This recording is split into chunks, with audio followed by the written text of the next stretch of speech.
All right, everyone. Happy Friday, April 10th. We are finally almost at the very end of the Artemis II mission. And sorry that I'm a little late. Joe was not late. It was me. But coverage kind of just started for NASA maybe about 12 minutes ago. Mhm. And Joe, you have been sitting by the computer. So has the service module already separated? No, I think they're getting ready for that to happen. The astronauts are all suited up. They're working with, mission control, and they're going through the final checks and getting ready to go. I have heard some people ask, well, can they decide not to come back this time and go around for another orbit? And the answer is no. They are pretty much committed. And all they have to do is make sure that the spacecraft is configured properly, and they are coming through the atmosphere, and they will be splashing down. So Yeah. uh, there's no mulligans. This is it. Yeah, I mean, I know a lot of people are quite frankly nervous about today, and I myself am, you know, kind of nervous. How are you feeling? Well, first of all, this has been over 53 years since we've had any humans on a spacecraft coming back on such a high speed return. And that's common, or that's what you would expect with a lunar return trajectory. So almost none of us have ever seen this. So it is definitely new. So, just because it is new is a little bit, what do we expect? What's going to happen?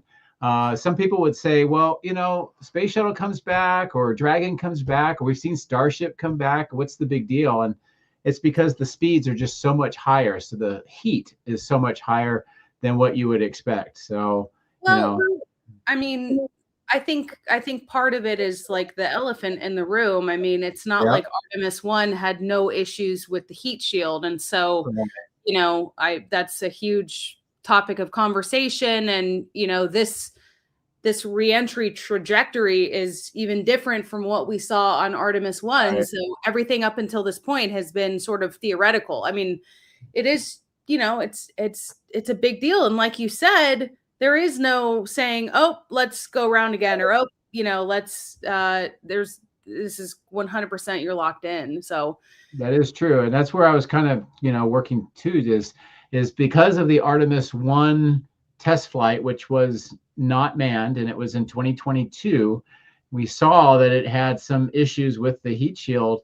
So everybody, because we haven't seen this in a very long time with humans on board, and that's a big deal, and because of what happened with Artemis 1, this is probably the most looked forward to part of the flight for everybody, is what's going to happen.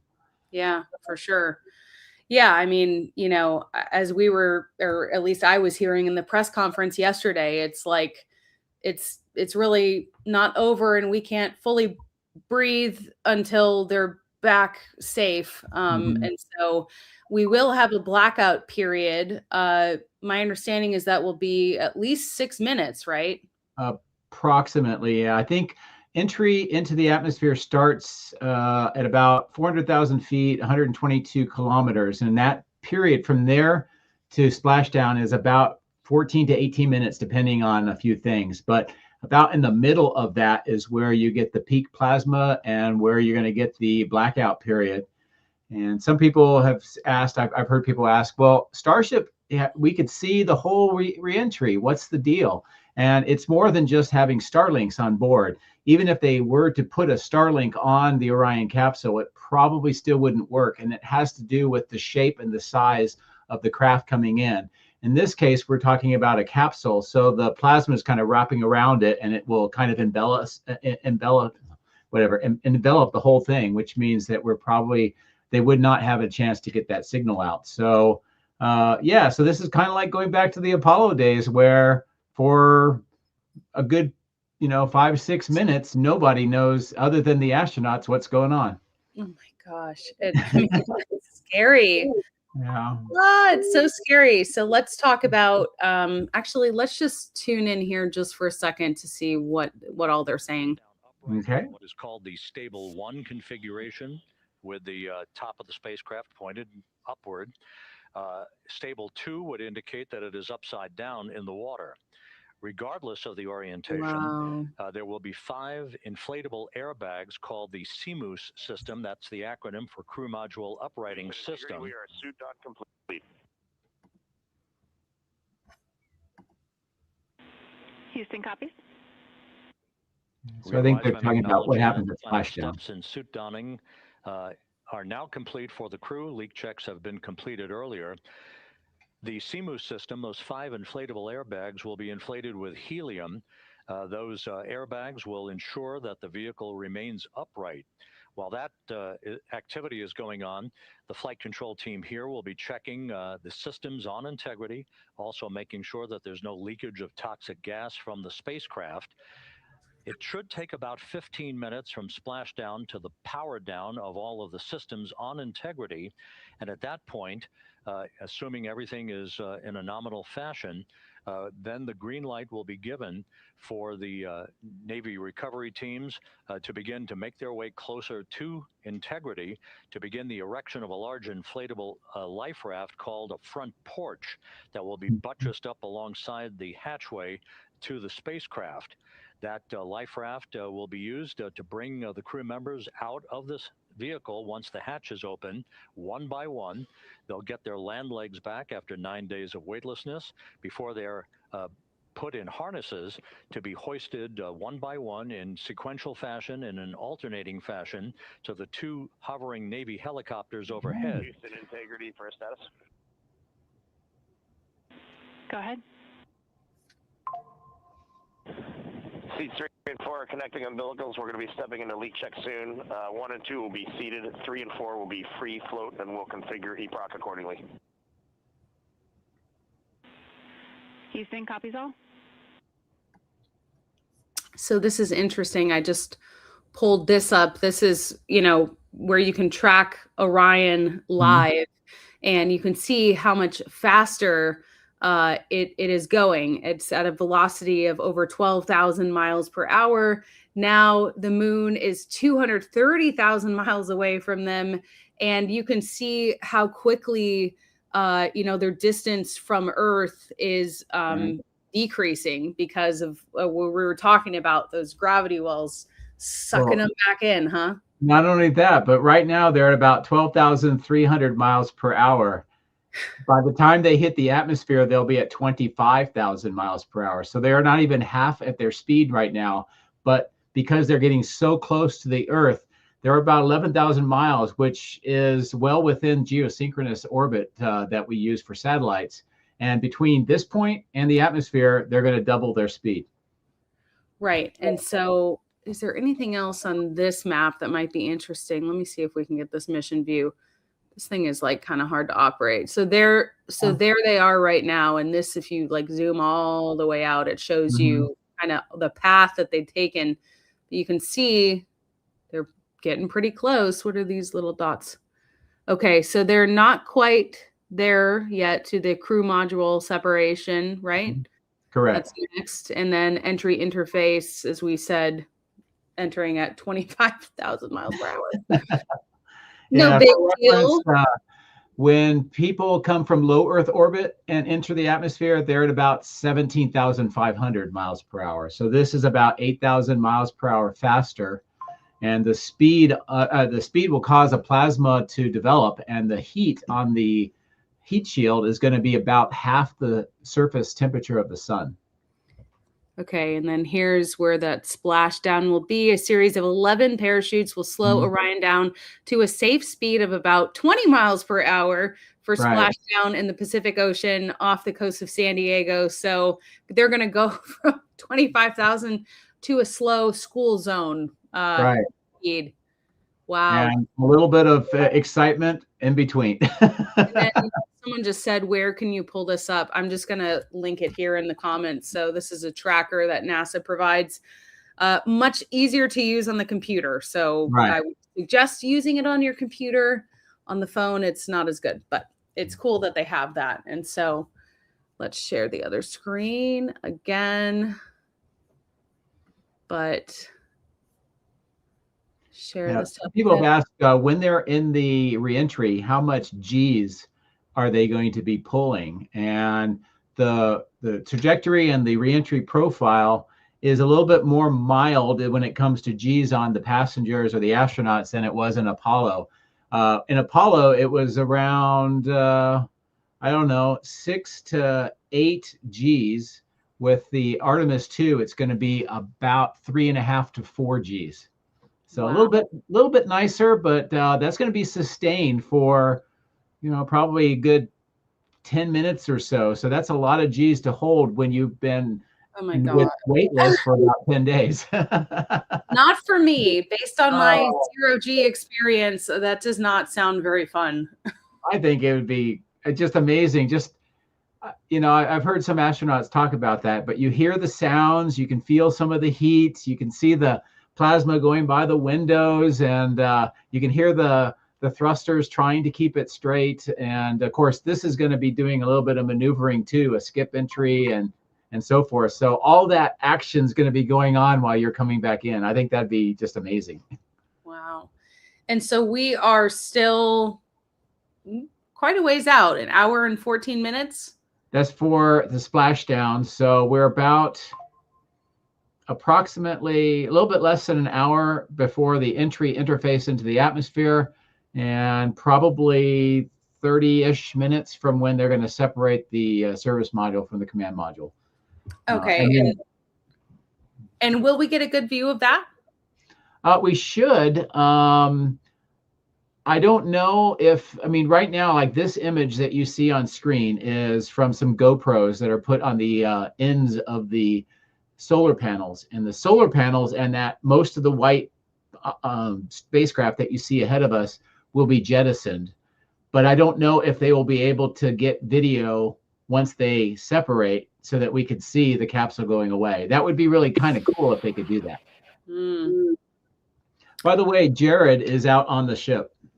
That's right. I just saw that he just got there pretty recently. So that's pretty cool. By the way, I was going to say, he's like the space rock star. I tried to get into the, the post-splashdown conference for tonight, and it was already credentialed. So I tried. Wow. I tried, everyone. I would have driven to Houston. Yeah. Thank you for watching.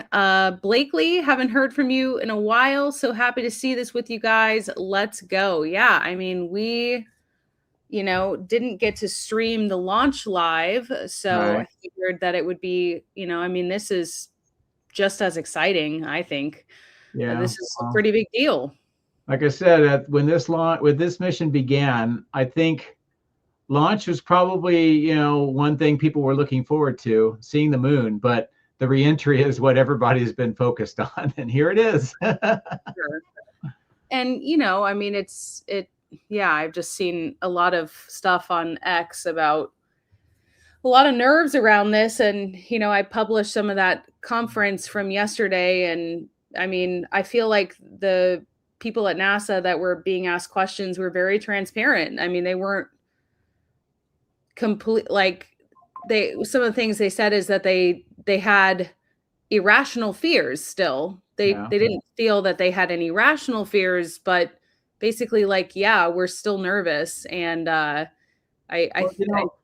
when I was flying, especially when we were doing combat missions, we were, people would ask sometimes, were you ever scared or whatever? And I think that the right answer is there should be some level of concern, fear, whatever, because that means that you're thinking through the whole process and you're very much aware of the entire mission parameters and all that. And I think if you weren't, that would be something scary. And if I had a crew member, I would be a little bit concerned if they were not concerned or scared or, have a little bit of that. But on the same token is you trust your equipment, you trust the people that built it. I know the astronauts have been in quite a bit of the conversations and even through the process of building their spacecraft. And, they are very comfortable with it. They made the choice to go. Jared even brought in some people that had concerns and criticisms about it. He made that very public. We went through that process. So yeah, things can happen. It is flight, and flight can be very unforgiving. But on that same token I'm pretty confident that things have been, looked at. They've designed it well. They're comfortable with the design, and they're ready to go. I don't think they would have launched the mission if they did not think it was going to work.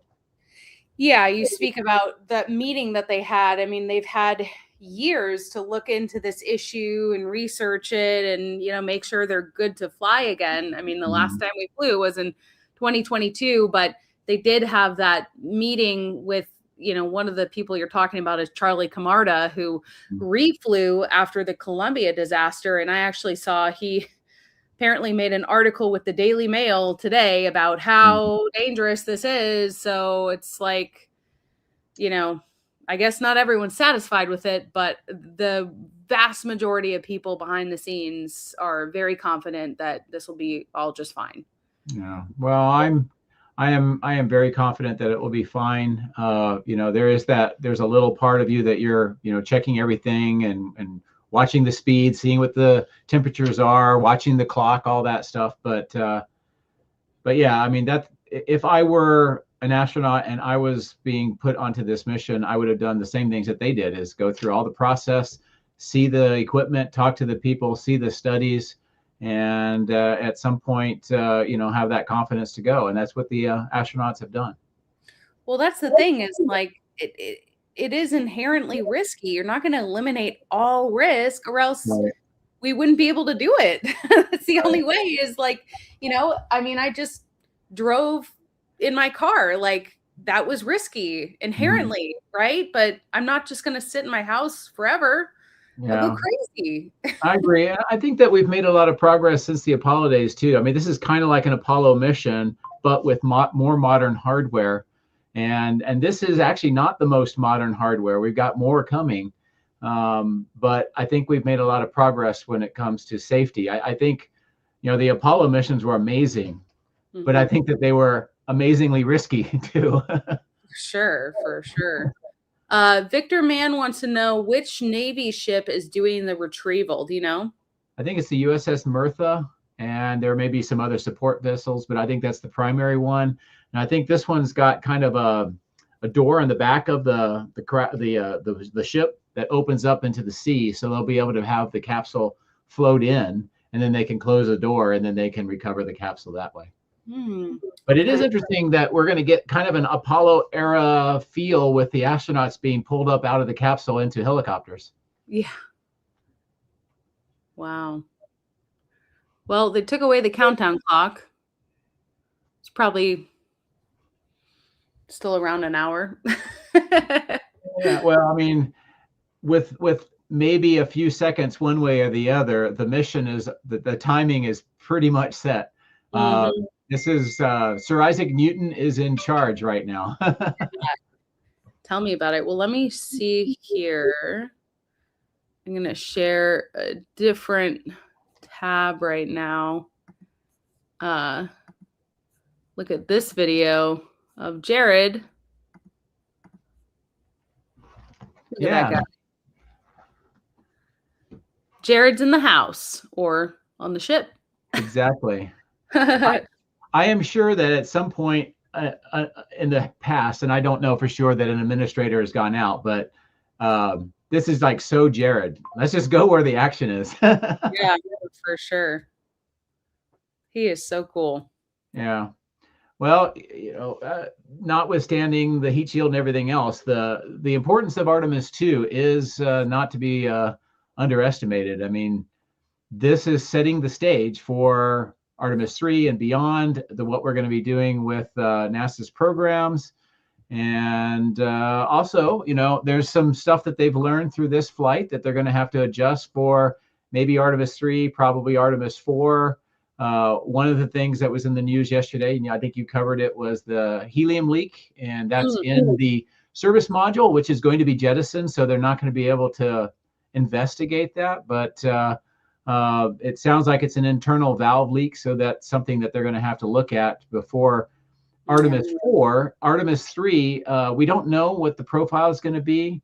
We talked about maybe low Earth orbit or medium Earth orbit or whatever, but it's possible that they could send it up on like a pretty high lofted trajectory, a large elliptical orbit, and not all the way to the moon, but somewhere in between. And that would give them more time, but it would also allow them to get more heating to test the heat shield on that particular flight as well. So I'm looking forward to what the design of Artemis 3 is going to be. And we're probably somewhere after the Artemis 2 lands, we may find out who and what the crew complement's going to be for Artemis 3. And that's going to be kind of exciting too.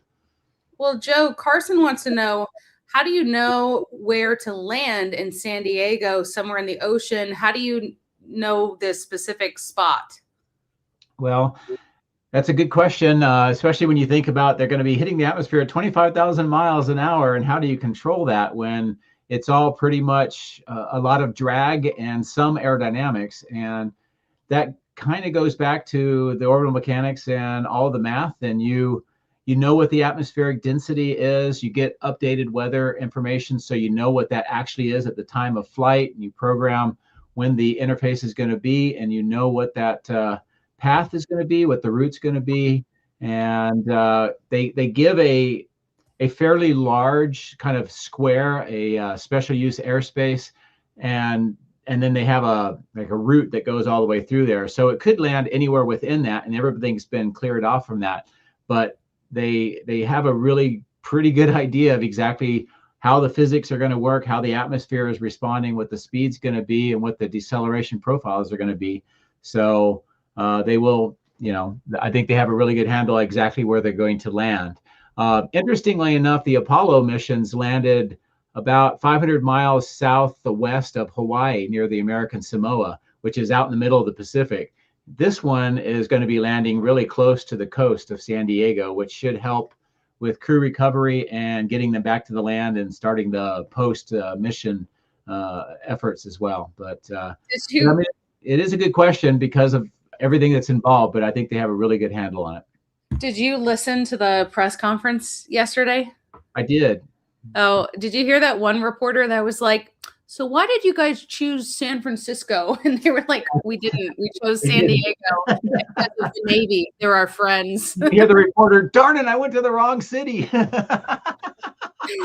It was just so funny. He was so confident in what he was saying, but it's okay. We all make mistakes. Yeah, it is funny. Sometimes people that sound the most confident really aren't.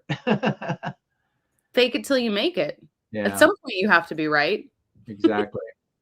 But I think this, to kind of go back to that question too, is the entry interface with the atmosphere, I think, is going to happen right off the west coast or west half of Australia.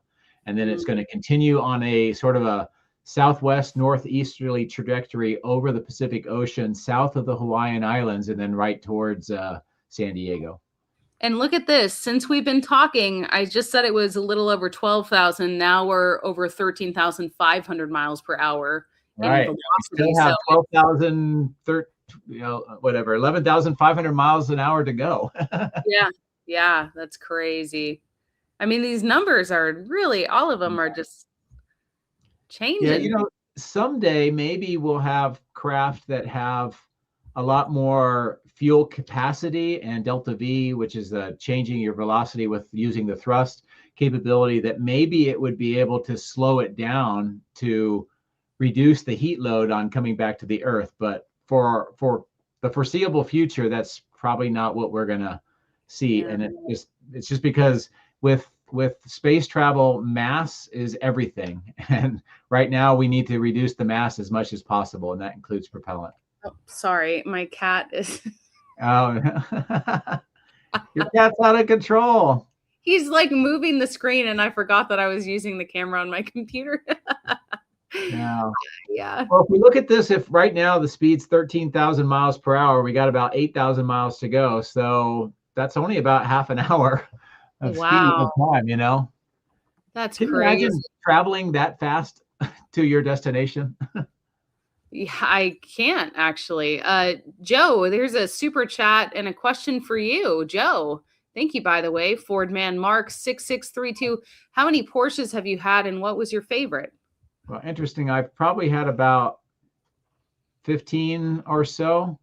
And my very last one is about to go on Bring a Trailer. I just finished up the ad. It's been accepted. So it's going to be for sale here in the next couple of days. So if you want my last one, you can get it. But my favorite, well,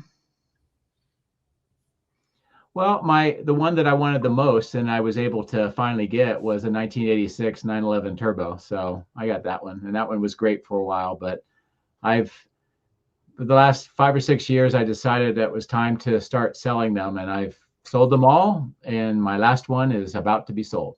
Wow. Well, I know nothing about cars, so it's all the same to me, but that's crazy. Yeah. Well, the thing about most old cars, Porsches in general, is that they require lots of maintenance and the cost for parts. And if you don't know somebody like me that can work on them, the repair costs can be extremely high. Mm.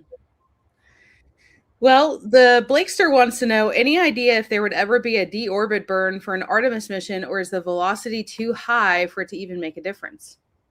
Well, that's what we were kind of talking about is at some point in the future, hopefully we'll have spacecraft that will have enough fuel or maybe a different propulsion system so that they would be able to do that and it would make a difference.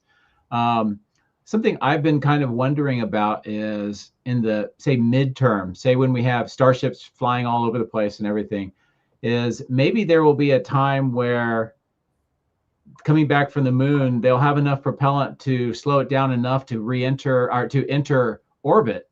And then they can rendezvous with something, and then another spacecraft can take it down to the Earth. So, yeah, I think for a while with the chemical propulsion that we use and the fact that mass is just such a big deal for orbit, it's probably going to be a while before we see that. But it would be helpful. It definitely would. And Sir, I don't know how to say that last part. What is your cat's name? I have Pinocchio, who's in here right now, and Oliver somewhere, but Pinocchio and Oliver, and they're they really want to be a part of this too. They want to watch history, so I guess I'll let them. Yeah. I don't know. A friend of ours, Andrew McCarthy, who does a lot of space photography, very, very good, by the way. But he's got a cat, and he made a calendar with the cat with his space photography. I think that came out really well. Yeah, his cat's more famous than him, which is pretty funny. People say, "Can we see Pinocchio?" Yes, you can see this big fatty. There you go. He's very bad. Now Joe's dog. Joe, you don't have dogs. I don't. You don't have any pets. No, because I'm gone a lot. It would not be good, but yeah, maybe someday. Orion's dashboard is not like Dragon's. No, it is not. No, they do have the need for buttons apparently, but not as sleek as a SpaceX. Yeah, I think transportation in general, we're going to be seeing this trend over the next several years, and that is, do we really need humans to fly it or control it or whatever, or should it be all autonomous? And I think as we get farther into the Artemis programs and we see some of the commercial space coming online and more astronauts and passengers on board, I think it's going to be more and more autonomous. And it's just because, we're talking about velocities and speed and masses and accelerations and just very particular orbits and trajectories that trying to do that manually sounds like a good idea, but it's really not. I think autonomous systems would be the best way of going. Yeah. And that's coming from somebody who likes to fly and drive. Yeah, that was pretty crazy. Let's check in and see what they're saying.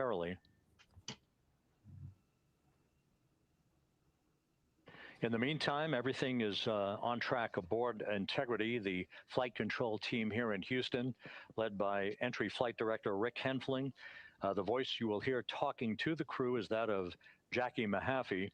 She will be reporting everything to the crew and receiving their reports as they enter the Earth's atmosphere for their 13.5-minute plunge back into the atmosphere for splashdown off the coast of San Diego. Now we have the ship back with us and Megan Cruz aboard the USS John P. Murtha. Megan? 11 balloon, right?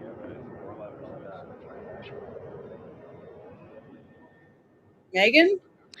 Hey, Rob, yeah, the excitement is really building here on the ship. I'm watching right now one of the weather balloons being lofted up from the ship. Again, weather balloons, very important for us to make sure that we are tracking the right kind of weather and also the data that's needed for what's called our Sasquatch team. Again, it's a team out of NASA that basically makes sure that the debris that comes off of Orion, again, some of those pieces of the parachute system, make sure that they don't fall on us here in the sea, and also our aerial assets, our folks in helicopters. So watching that float away right now. But with me right now is Captain Eric Kenny.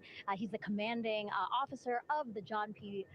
Murtha naval ship. Thank you so much for being here. There are so many moving parts that you have to keep an eye on. That's absolutely right, yeah. But first of all, on behalf of the crew of USS John P. Murtha, Megan, thanks for having me on today. Happy to tell you what we're doing and excited to get the interview started. Yeah, absolutely. Why don't we actually take a look at the flight deck here? We'll start there. Basically, we also, while watching this, Typical military guy. we noticed all 4 helicopters leave the flight going. deck. We now have an empty flight deck. We had 2 imagery helo. That's not where they're helos, landing, by the way. 2 crew helicopters that will go recover the crew. This is just one of the many things that, again, our ship of 550 people, it's something that you oversee as commanding officer. Yeah, absolutely. Every commanding officer, I would say really every naval service member, our priority is always safety. And I don't know why they're not showing like these numbers. They should have at least like a ticker on the bottom that has like, these are fascinating. I keep going back to the screen because this is really cool to watch. Yeah, well, we've already gained 1,000 miles an hour since we last looked at it.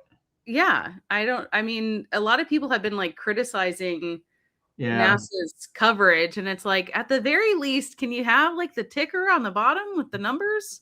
Yeah, well, I would say at least they have some of this stuff available, even if they're not showing it. I watched some other space agencies when they launch, and it's kind of like watching a documentary on everything but rockets.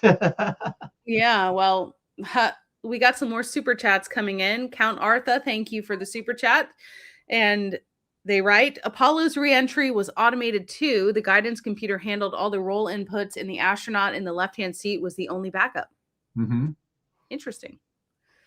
And then another one for you, Joe. You're just like the popular guy today. Thank you, Mark, for the super chat. Hi, Joe. What is the most amazing part of this mission to you? Congrats to Ellie for becoming a mom soon. Yes, very soon. If you wonder why I look a little fuller, I'm not just giving up on life. But Joe, what is the most important or amazing part? Well, to me, the most amazing or the best part is the fact that the mission has gone, and we're finally doing missions to the moon again. And this mission, I mean, seeing the pictures is great. Meeting the crew is awesome. Getting all the technical jargon and seeing orbits and all that is just, I love all that stuff. But the most important thing I think Artemis II is giving back to us now is the experience to be able to do this more frequently, to be able to know that the hardware is going to work, and that we can get back maybe in a year and do this all over again, or at least do a part that is going to set us up to getting back to the moon. I've been waiting for this for decades, and to finally see us do this, to me, is the most exciting part. Yeah. Look at just these miles. I mean, it's even like less than a second, know, it's just moving. It's one Mississippi. It like can't even, and this is just going to get faster, right? It's going to continue to get faster and faster as they get closer and closer to the Earth. The pull of gravity gets stronger. Again, it's that 1/r² kind of math that goes into orbital mechanics. But the speed that they had when they did the translunar injection to head it their way all the way out to the moon is going to be basically the exact same speed that they get right as they go into the atmosphere. And that's just the way orbital mechanics work. So we already know the speed they're going to get to, and it's going to be about 10,000 more miles an hour from here. That's about, give or take a little bit, about 11 kilometers per second in speed. And all of that energy was put into the Orion capsule from the SLS launch and then the upper stage when it did the translunar injection. So now we have to take that energy away.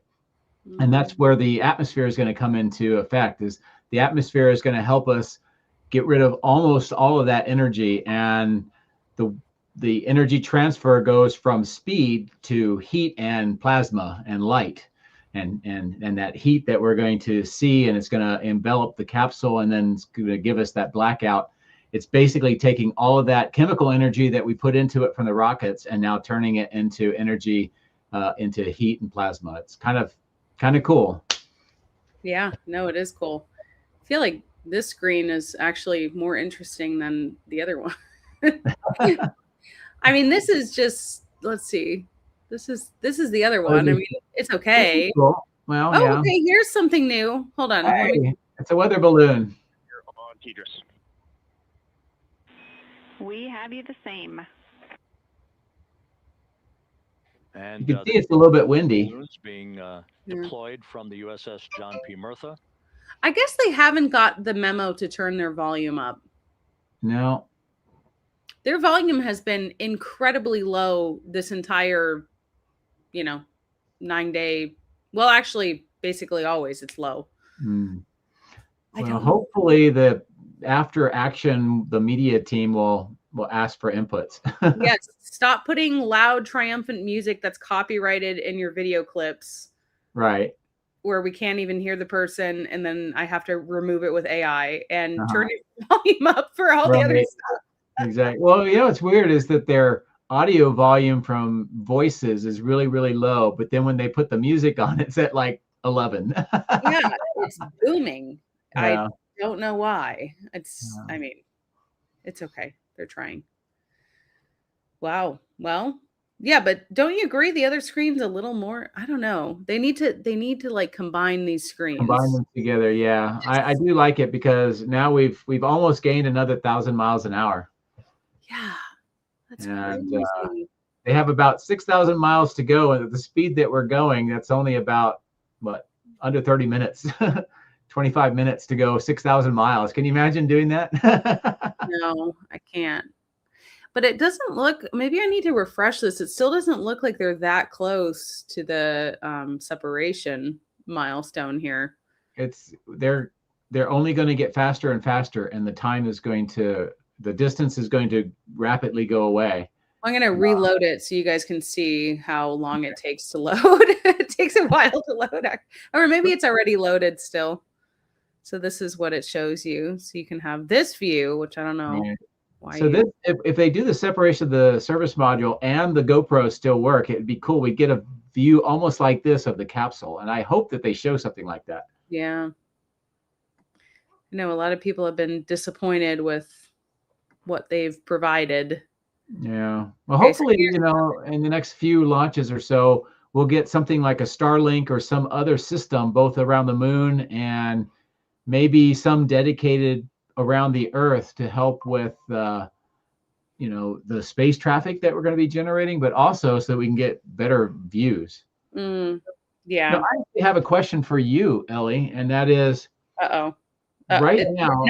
No math. No math. Through the Apollo time, through the space shuttle time, ISS, and even now, we have mission control. We make each mission is kind of like a big deal. We have these productions. A lot of people are, watching every single detail about what's going on. When do you think that will come to an end? If we're going to be launching a lot, we're not going to be able to do it like we've done now. Oh, you mean like when will it become like Falcon 9 launches, which are kind of commonplace? Yeah.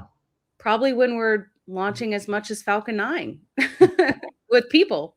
Yeah. Right? I mean, it will eventually, think about like when flying was first a thing, it must have been quite similar and like just the excitement and then now who cares if you take a flight? Right.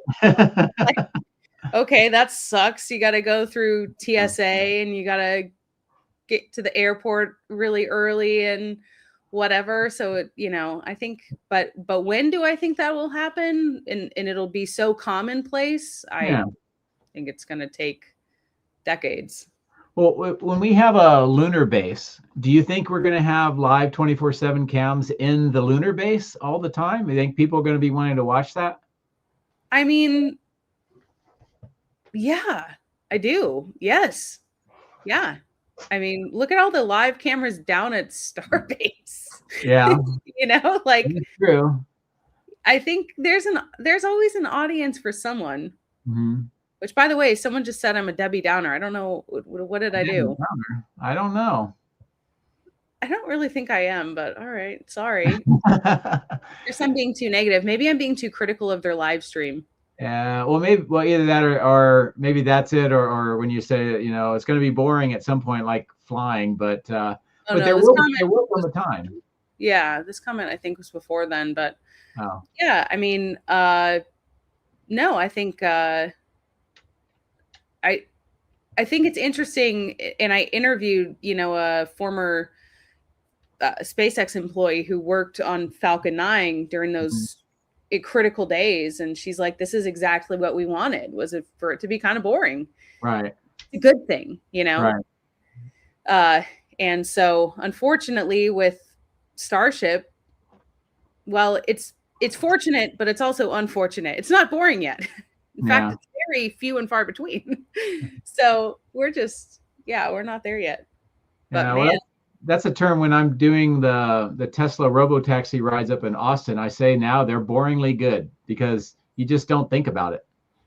And it's going to be the same thing for space at some point. But I don't know. I just think that the production, this number of people, everything that goes behind showing all of what's going on here is something that's pretty expensive, and I don't know if we can sustain it when we have 3 launches a day or whatever. Yeah. By the way, did you see, are they doing a static fire this Sunday down at Starbase? Did I see that? Yeah, there's actually a lot of space news going on, big stuff tonight. They're going to be taking both the ship and the booster out of the production site to do their static fires. The ship's going to Massey's, and booster 19 is going out to the orbital launch site. So we may see some static fires very, very soon. And that's really exciting. Sort of good and not so good exciting news coming out of Blue Origin is, one, they have their new booster. It's called, what is it called? It was from, No, It's Necessary, I think, from what's that movie? I can't remember it. Interstellar. Yeah, so no, it's necessary. So there are new boosters there, but yesterday they had a kind of a failure of an upper stage tank in their 2CAT facility, and it looks like that was quite energetic. So that's the second time they've had that problem. So you know, we watch SpaceX, we talk a lot about the Starship and everything, but Blue Origin's also very important to the Artemis program, and losing an upper stage like that, I don't know. Yeah, no, I mean, that's crazy. And I feel like it's gotten barely any coverage just because of this. Yeah. Yep. And also their lunar lander, I think it's their lunar lander, was in vacuum testing, and that came out yesterday. So that'll be one of the next things that they're going to be launching, which is pretty cool.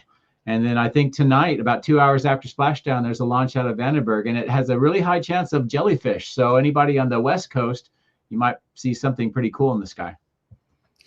Well, isn't it crazy that we're just 20 days away from the 3-year anniversary of Starship Flight 1? It's hard to believe. It's nuts. I Who remember would it have thought back then that we had only had 12 launches? I would not have. Yeah. But let's not be Debbie Downers, Joe. Don't be a Debbie Downer. We're not. I mean, you got to go through the process to get to the high launch cadence rate. But wasn't it last year that the guesses people were having was for this year something like 10, 12, 15 launches?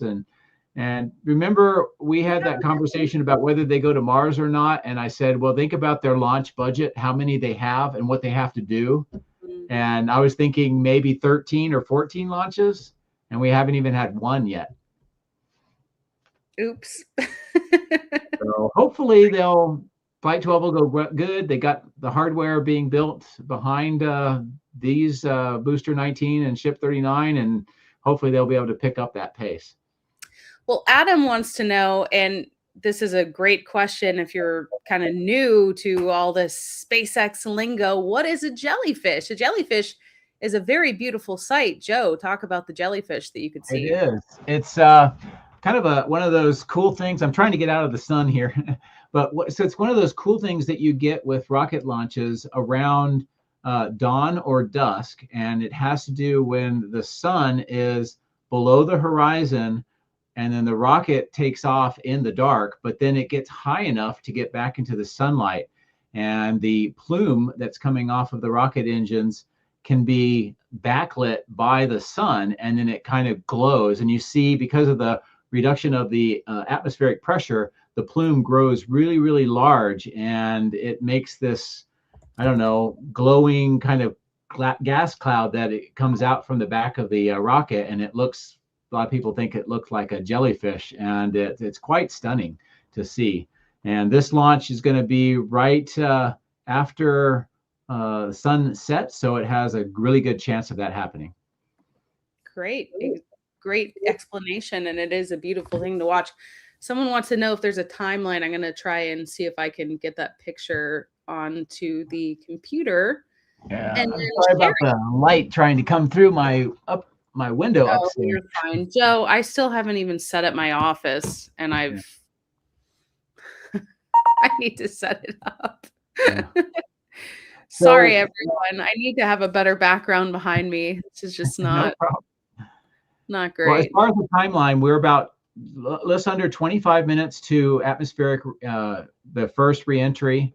And then about 15 minutes after that will be splashdown. So we're getting pretty close. They should be very close to separating the service module, I think. In fact, if you go back to that screen, you can click on the little the map, and it will show you how close to that event. Not that close, right? Well, let's see. But where in Earth are they landing, splashing off the coast of San Diego? So, correct. And as you can see here, all these times are in Eastern time, but there is a little bit of a look. So right now I'm on Central time. So, in about 30 minutes, they'll be splashing down.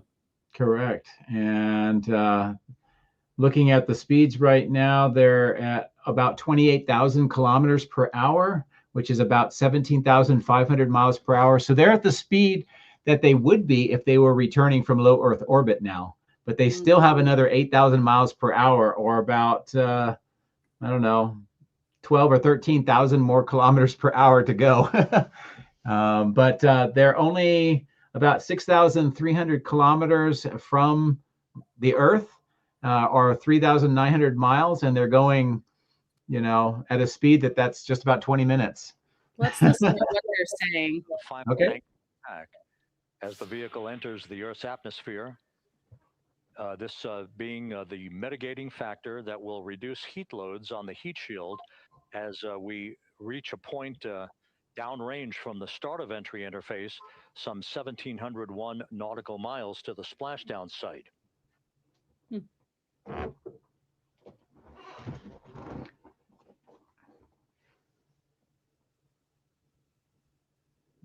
Integrity systems in excellent shape. We are currently 3,300 nautical miles left in this mission. Splashdown scheduled 36 minutes, 39 seconds from now. They're using nautical miles. That's different than statute miles, and of course there's kilometers too. For the two enabled prop cautions, what happened is while the thrusters were firing, multiple pressure sensors on each of the strings diverged a bit from each other. Those limits look to be set pretty tight. We think it could happen again when the thrusters fire in the future, so we are going to suppress those messages. Okay. We concur with suppress, not inhibit. Thank you. That exchange between Jackie Mahaffey, our Capcom for tonight, and Reed Wiseman aboard Integrity, indicating basically to ignore sensor data. All of Integrity systems are in good shape. Yeah. Hmm. Well, here we are. I mean, as we've said, they are coming back. It's just they're trying to adjust little tiny parts of it right now. Yeah, I wonder like at what point if we should just leave their audio on, because I feel like at a certain point it'll be Now, important. coming up on about 90 seconds till the crew module, service module separation. There you go. Yeah, so let's just listen in. Well, they're already committed, but once they do this, they're definitely committed.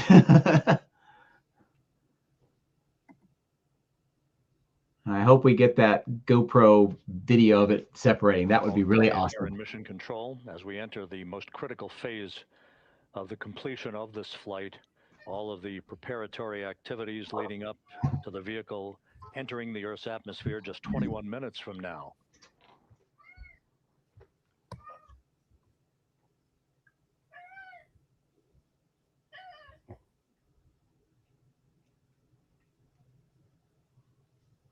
Coming up on 1 minute. Mark, 1 minute till crew module, service module separation.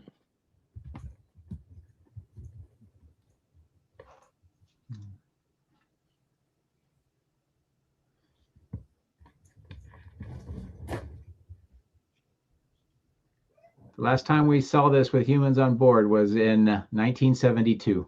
That's right. Well, I didn't see it. Well, when it was recorded, how about that? By the way, the answer to this question is no, but we're just trying to see what's happening right here.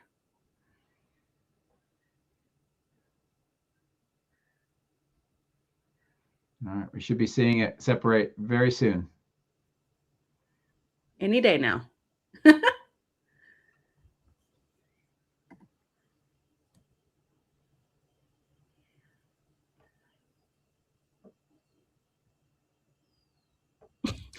Oh, there it goes. Wow. We have confirmation of crew module, service module separation. Oh, look at that. We got the GoPro. Oh, for like 2 seconds or a second. Houston, good step on board. There we go. Good step on board. Copies and concurs. The Awesome. European service module now There's a lot of separated ice from that we're Integrity. seeing, by the way. Job well done. Integrity, no action for the 4 CDH cautions. Those are SM related, not applicable. Integrity. I mean, service module related, and now they're no longer connected, so it's about to burn up, and we're really only on the capsule now. Everything on the launch is now come down to just the capsule that will come back. Oh, no pressure. So with Integrity now flying free on its own for the remaining 32 minutes of this mission. Next up, the raise burn, a 19-second firing of. And here you can see we're getting closer to that 25,000 miles per hour at almost 19,000 miles per hour already. Right. They're Yeah, the speed being picked up now is just incredible. screaming. It's almost like having a rocket going. To put it in the right angle, if you will, the angle of attack that it will fly in during its entrance into the Earth's atmosphere. Entry interface now just 18 minutes, 25 seconds away. God, people hate this feed. Oh my gosh. A visualization, but driven by real-time telemetry. This is the maneuvering of Integrity to the raise burn orientation. Yeah, it's the wrong graphic for that. Yeah, for the people that may not know, is the capsule, even though it's not like an airplane, it still has aerodynamics, and they're able to use the capsule's body to provide lift. The sun hitting the side and the solar rays and the NASA worm right there. It's a beautiful looking machine. Okay. Joe, take over for a second while I go to the restroom. Okay. I need to go now. It's better to go now than not. Well, it looks like they are. The crew is able We to have see the completed service maneuver to module the in there. raise burn orientation. 1 minute away from the raise burn. Yeah. And they're able to see that as they move away. And this is so that they can reorient the capsule so that it's ready to re-enter into the atmosphere at the proper attitude. And as I was saying, is capsules themselves, even though they're not shaped like a wing, can produce lift, and they change its angle of attack, which is kind of its flight path in relation to the relative air or the wind stream coming in. And by doing that, they can maneuver the capsule even without having wings or lift or anything like that. We just basically use the capsule itself as a lifting body. And the Apollo astronauts were able to do that with their capsule, and this one's able to do it as well. This one's also going to do kind of an abbreviated skip entry. So it's going to first come into the atmosphere, and it will kind of proceed through the atmosphere for a period of time, and then it will kind of pop out of the atmosphere again, and then it will come back in. And this is part of that question that somebody asked, how do they know where it's going to go? Is they can use that to help extend its downrange trajectory and to ensure that they're going into the right location. Burn is underway, a 19-second firing of the thrusters, and we have a completion of the burn. There you go. Show us. It's on the screen up there. Can't you see it? No, not really. I mean, yeah. Oh. Integrity, good. CM raise burn. Your flight path angle is within limits. There you go.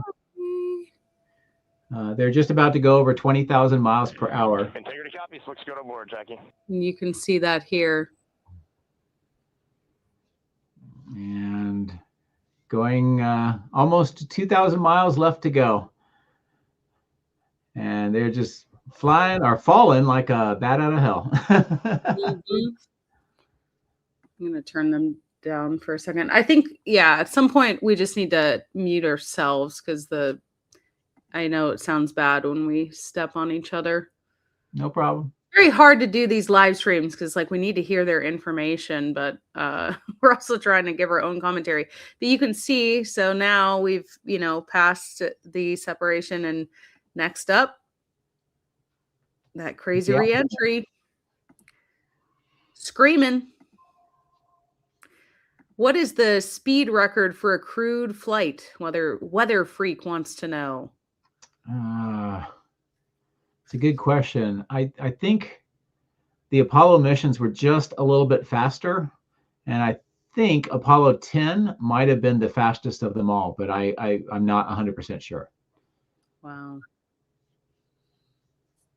Pretty crazy. 101 nautical miles. 24 seconds after entry interface, we will enter a 6-minute blackout period in which we will lose communications with the crew. This is expected due to the buildup of plasma around the vehicle. That's an ionization effect due to the collision, if you will, of the velocity of the spacecraft with the friction of the Earth's atmosphere.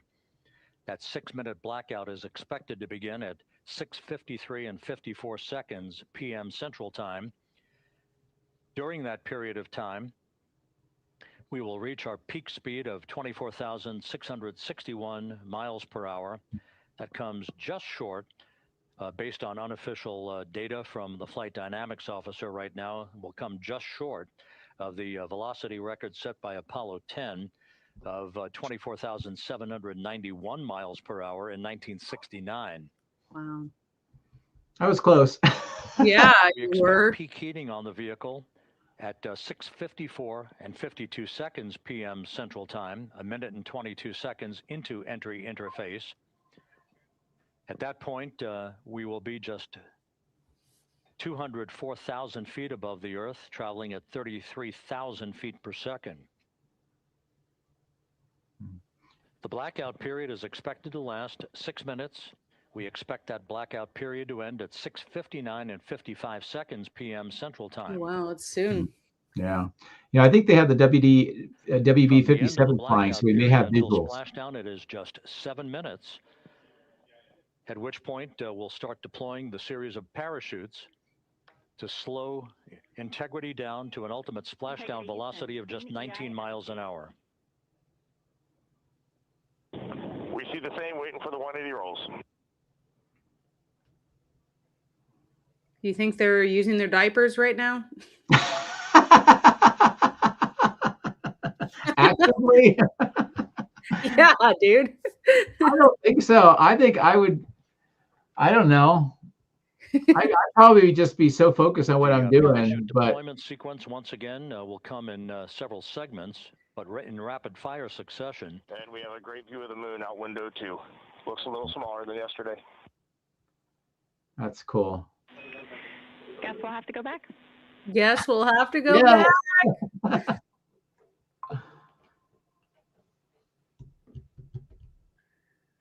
Reed Awesome. Wiseman and Jackie Mahaffey exchanging discussion on a view of the moon that Integrity's astronauts are seeing in the final minutes of this mission that will be completed with splashdown just 25 minutes from now.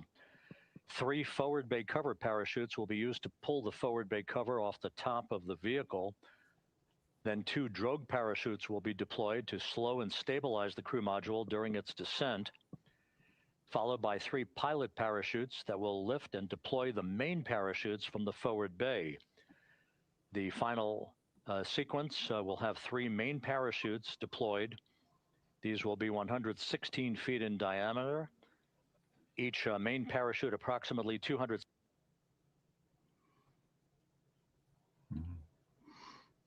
I think your feed may be a little bit behind. Can you check and see if it's on live? Says live. Okay. That guy that's speaking sounds like he's right out of the Apollo program. Maybe he is.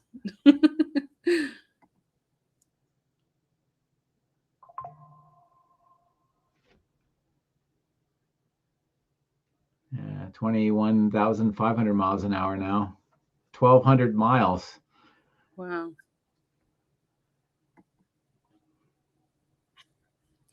Yeah, I kind of like this screen better than what they're showing us, but I'll go back to it.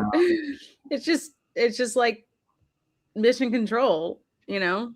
Integrity is on a trajectory from southwest and northeast across the Pacific Ocean, descending at a rate of 15,000 feet per second. Oh, that sounds a little scary. It's about 3 miles a second. Oh my And God. it's going to only get faster. Range to touchdown 4,300 nautical miles, all the systems in excellent shape. They will start interacting with the atmosphere at about 400,000 feet or 122 kilometers or so. So that would be about 70-ish miles up. So they're at about 1,000 miles now. So we still have a little bit of time before they start interacting with the atmosphere. Orion in the EI roll 180 attitude. That's out their window. Looks good on board, Jackie.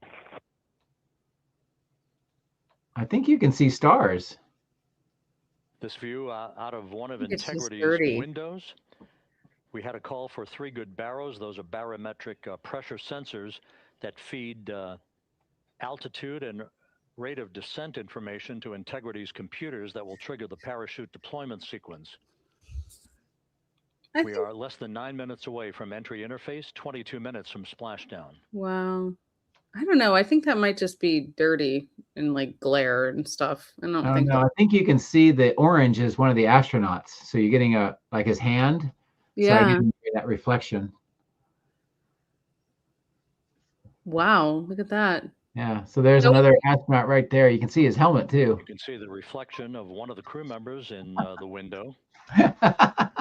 But some people will say this is all in Hollywood. So Out on the but Hollywood doesn't make movies anymore, does it? Go. Just a few clouds, some scattered clouds. Winds at 10 knots. Wave heights just about 4 feet. That's not bad. A gentle day in the Pacific for the homecoming of Integrity's astronauts. hope they don't hit a fish. Just over 7 minutes from when they will start encountering the atmosphere. Whenever I think about like things falling into the ocean, I think about those seals that SpaceX had to put headphones on and do this weird testing. Oh my God. You know what's even worse is who came up with that test or the requirement for that. By the way, from the perspective of the astronauts, they're going backwards because their back is on the heat shield and the heat shield's going forward. Oh God. That sounds like a really good way to get motion sickness. It does. It sounds horrible. I want all of that ride. Houston, purge is complete. Crew and vehicle are configured for entry. I mean, Houston copies. We won't get the telemetry, which is kind of bad, but hopefully they film it. They should be able to see the plasma out the window. we'll just hop back here for a second. So now we're less than 1,000 miles from Earth. Oh my gosh. And Almost they're 23,000 miles an hour. yes. What? They really need to combine these screens. What are they doing? Yeah. Gosh. And Houston, in instruction 509, we are not below 0.2. I mean, they sound fine. They're running through checklists right now and comparing what they're expecting to what they're seeing. And I don't know if that's a good or bad number. I feel like they sound really calm and normal considering like everything their body's going through right now. Well, right now they're not really feeling a whole lot because they haven't touched the atmosphere. In about 5 minutes, they will start feeling that, and then it will be a little bit different. From entry interface, we will hit the first traces of Earth's atmosphere at an altitude of 400,000 feet. Traveling about 34,882 feet per second, ranged splashdown at that point. They're in a helmet now. Nautical miles. It's part of the perks of being an astronaut. Do you think is there a chance of passing out? And of course there's probably a chance. Yeah, I mean, there's always a chance, but I think these four are in really good shape. They did a lot of exercising. And some 24 seconds after entry interface, we do expect to lose communications with the vehicle and the crew during a 6-minute blackout period when a plasma shield will build up around the spacecraft due to the ionization, due to heating effects. Thank you, by the way, for the super chat. Very generous. Has just confirmed we will have a blackout period of exactly 6 minutes in duration. You should name your baby Artemis. The fact that the vehicle will prevent communications and data, so we will not be able to talk to the crew members at that time, nor will we receive data here in the control room. Isn't that beautiful? On board, just confirm no pre-EI downloads. Wow. You can see the Houston concur. It's getting real, Joe. We're getting close. Period to begin at 6:53 and 54 seconds p.m. Central Time, and again will last about 6 minutes in duration. I think they keep saying that because a lot of people will freak out when there's a blackout. Yeah, right. We're 4 minutes away from entry interface. That is a beautiful view. It is gorgeous. Well, Princess, thank you for the super chat and for watching with us. We're happy that we could live stream this and share this crazy moment together, something that hasn't happened for over 50 years. They're just going over 24,000 miles per hour now. How is Still that? haven't touched the atmosphere. It's crazy, though. I thought that this was a huge record, but it sounds like it's kind of not. I mean, well, within the margin, all the orbital dynamics are the same. It's the same speeds, the same basic track, the same reentry. If you were considerably off that, I'd be very worried. Wow, look at that. This view from Integrity as it crosses from southwest to northeast across the Pacific Ocean, 3 minutes from entry interface. Oh my gosh. They're almost going to be flying over Australia pretty soon. Okay, Marcus can wave. Yeah. And this is just a quick view of where they are, so you can see how fast they're going. 24,200 miles an hour, still accelerating. Are the airborne imagery assets that we hope to receive imagery from as Artemis enters the Earth's atmosphere and through parachute deployment. So we should get live views from the WB-57 in a while, not yet. 2 minutes. Oh my God. I'm All nervous. integrity systems are in great shape. The crew is Come on. ready to complete its mission Come on, just Dummy. 15.5 minutes from now. Yeah. All of the activities today have gone off in perfect fashion. No issues with the vehicle, no issues with the crew. And the weather at the splashdown site is go. Isn't it amazing? You see this view, and in 15 minutes, you're going to be in the water. I think it's interesting that they're like saying, oh, this is all go. It's like they don't have a choice at this point. Well, they're talking about the systems. The systems are ready for it. But the And weather, like, okay, the Right. weather, it is what it is. Like now we're in it. right, there are no go around. We Just don't like- go back and try it again. Yep. Just like me being pregnant. I'm in it. I'm in the ride. I can't get Right. off the ride. Coming up in 1 minute until entry interface. How the heck can they slow down in that time? Wild. Well, they will have some parachutes on their side pretty soon here. Yeah, that's one of the things Earth gives us, is a really dense atmosphere that allows us to use it to do the work, to turn all that kinetic energy into heat and plasma energy. Mark 1 minute until entry interface. Oh my God, this is like crazy. I feel like, 1 minute till 20 launch, but seconds until 1 the minute till. expected start of our 6-minute blackout. Yeah, they're at about 95 miles in altitude, 1 minute which to is a 6-minute blackout. about 120-ish kilometers. So they're or 140. So they're very, very close to the atmosphere. What do you think, Ollie? Kind of crazy.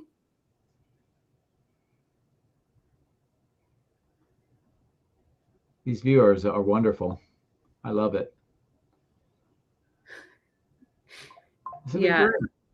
People are saying the cat isn't very interested. Yeah, I don't think he cares. Wow, look how much of the Earth is filling up their screen 10 now. seconds till entry interface. Oh my God. All right. It's not going to be like they decelerate immediately, but they'll start having the effect, and it will grow pretty rapidly. I see. And we have crossed the threshold, now entering the Earth's atmosphere. Oh We're at gosh. 400,000 feet, traveling That 34,000 maneuver is feet correct. per second. Oh, please stay safe. Yeah. Expect to see it moving. They will. You can see some plasma, but they will move around as long as we can see Time to the splash down, telemetry. 15 minutes, 10 seconds.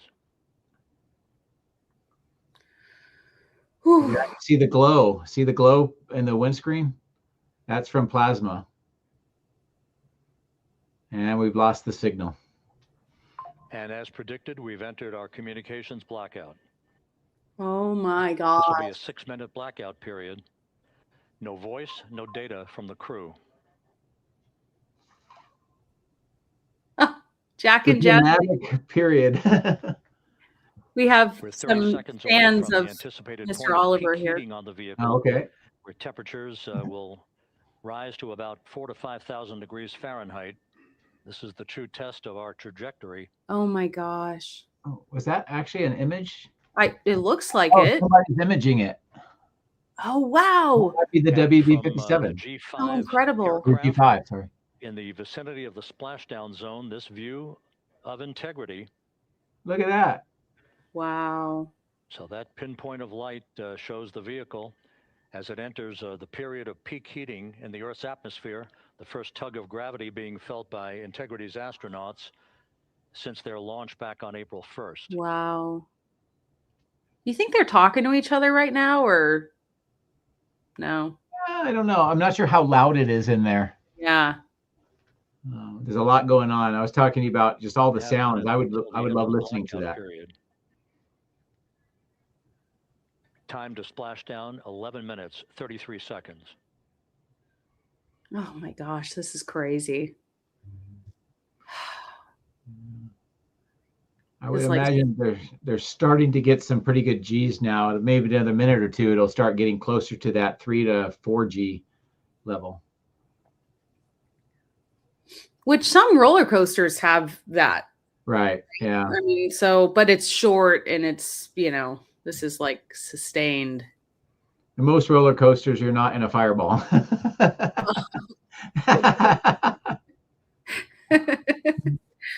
Other than that, it's the same. Officer reports that the P3 has acquisition on integrity. That's good. Well, they don't look super stressed out in mission 3.5 control. minutes left in this blackout period. Wow. Oh, animation. I fell for it. I was like, what? The plasma buildup around the spacecraft and the See, the astronauts would be looking Telling up of that into the heat fireball, on so Integrity's heat they're shield. going. The astronauts feel like they're going backwards. Oh, God. What a weird sensation that must be. They're already at 31 miles. This is the craziest roller coaster you could ever go on. Yeah, you can see the miles per hour. It's coming down, but not super Oh, fast good. yet. They finally put that on the screen. Jeez. Yeah, that's definitely nice. But we saw this with Starship too. They'll kind of level off, and then they're going to fly through the atmosphere for a long time, and that will bleed off the speed, but it will help mitigate the amount of G's that they're developing Dynamics too. reports that airborne assets in the vicinity of the splashdown zone do have a visual on Integrity. Still 2 minutes and 40 seconds left in our blackout period. Oh, that's it? Time to splashdown, 9 minutes, 35 seconds. Yeah, but we have a lot of deceleration to go in that 2 minutes now.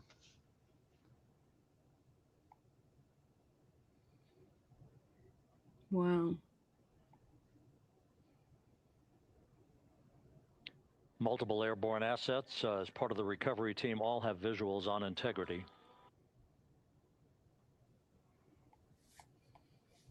Oh, okay. 56 miles. That makes more sense. unless it popped up, but because it does that skip maneuver. Yeah.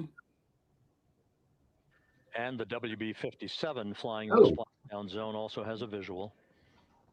I guess their data is way off because And now it's down to 14,000 miles an hour and 40 miles. So their data feed is a little bit messed up right now. Okay. We're still in the blackout period. Still do not have communications from the crew. Oh my gosh, it's so stressful. I think when they get out of the blackout, they might get better telemetry and we might see those numbers jump around again. Mm-hmm.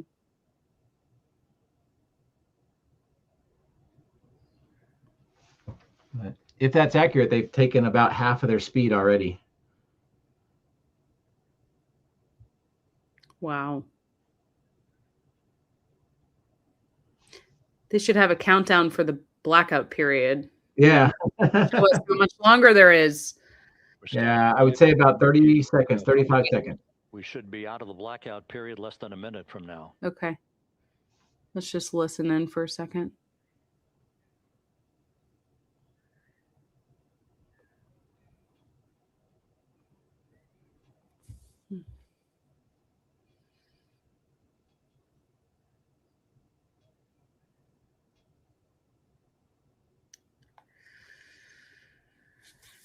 We are now processing data from Integrity.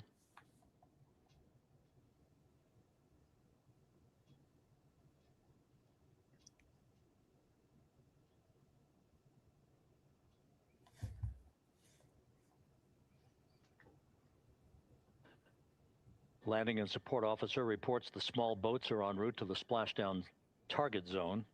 Okay. I think that's a aircraft shot of it. It looks like a still. Yeah, it looks like a still.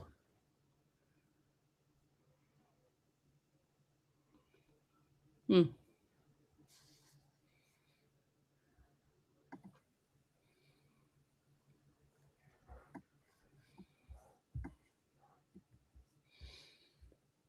Come on, show us it.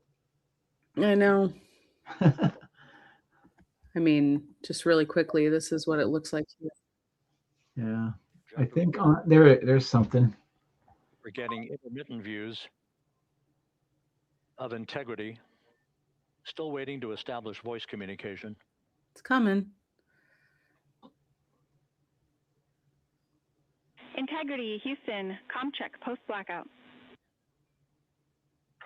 Houston, Integrity, we have you loud and clear. Yay! The heat shield worked. Recovery teams have visual.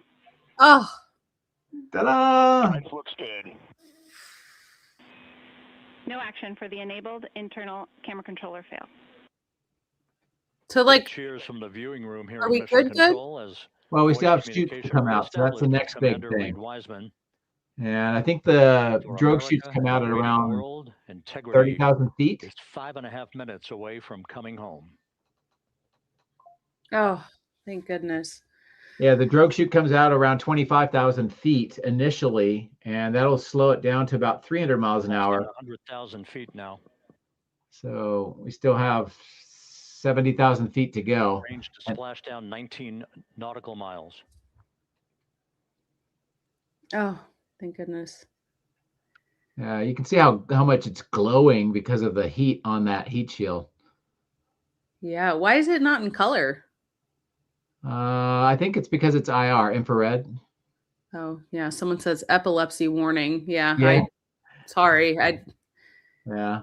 If you I get think triggered, this I is think we're very. going to get some, there we go. That's actual visual Integrity light. impact to the camera controller fail is no cab one views of the chutes. So their camera is not working on the inside. Integrity.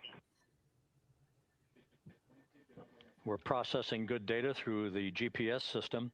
A good view of integrity. Time to splash down 4.5 minutes. And just, And a view of integrity from the WB-57. Yep. We're at 50,000 feet.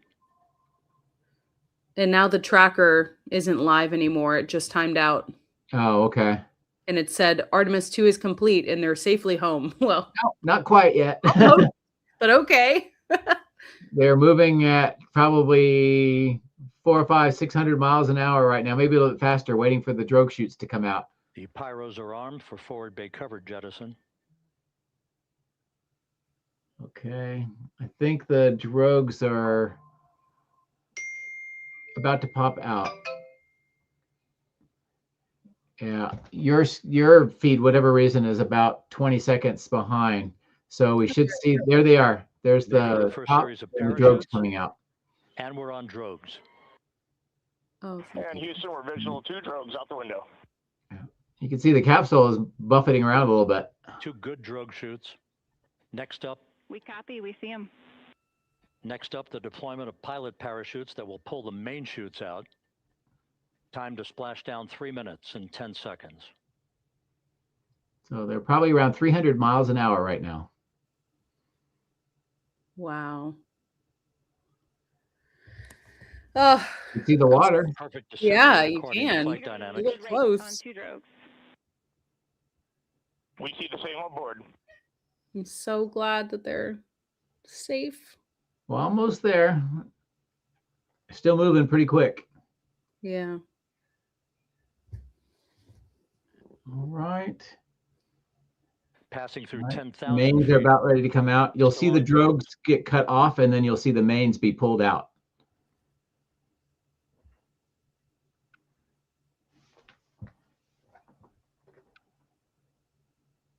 Here you go.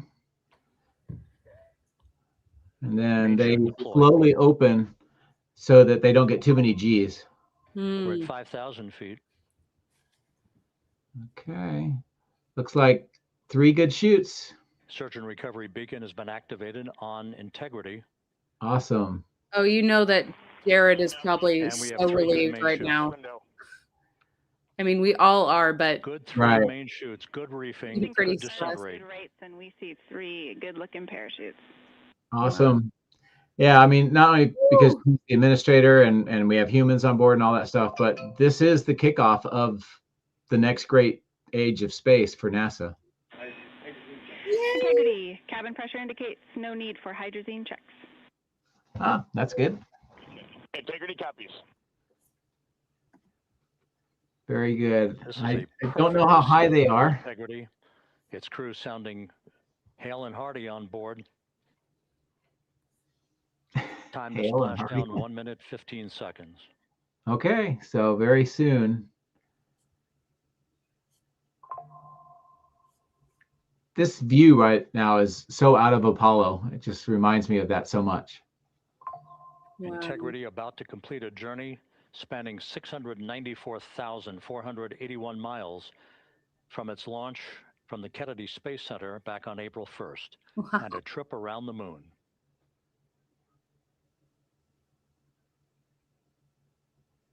Sounds like a movie. Trip around the moon. Okay, this is back to IR again. You can see the capsule glowing. And that's heat, right? Yes. That's crazy. Oh my gosh, look at it. Yeah. Looks like they're venting some of their fuel. Wow. I think that may be in preparation for landing so they can deplete it. It's a pretty interesting Passing through view. 1,000 feet.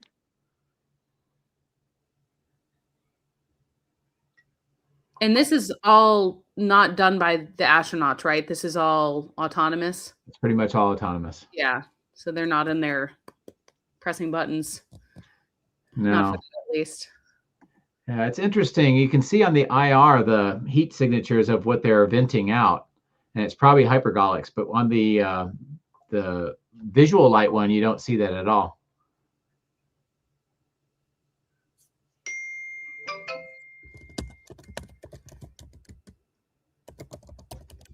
Almost there. Integrity splashdown, sending post-landing command. Splashdown. Splashdown confirmed. Copy splashdown, waiting on VLDR. Splashdown confirmed at 7:07 p.m. Central Time, 5:07 p.m. Pacific Time. Just like they predicted. Yep. From the pages of Jules Verne to a modern-day mission to the moon, a new chapter of the exploration of our celestial neighbor is complete. Awesome. Integrity's astronauts back on Earth. We should see like 5 balloons being inflated on the top of the capsule. And the landing and support officer reports the vehicle is stable 1. That's we good. Still will be deploying the crew module uprighting system to maintain that orientation. A perfect bullseye splashdown for Integrity and its 4 astronauts. Oh, that's great. Awesome. Oh, Very wow. good news. Outstanding. Really, really great news. We're back. We are. We're back. I don't know. It's amazing. 53 years since the last time we saw something like this. Well, better late than never. Can you imagine being one of the few remaining Apollo astronauts watching this? No. I love this comment. It's the math Olympics. It is. Splashdown time, 7:07 and 47 seconds p.m. Central Time. Geeks we'll assemble.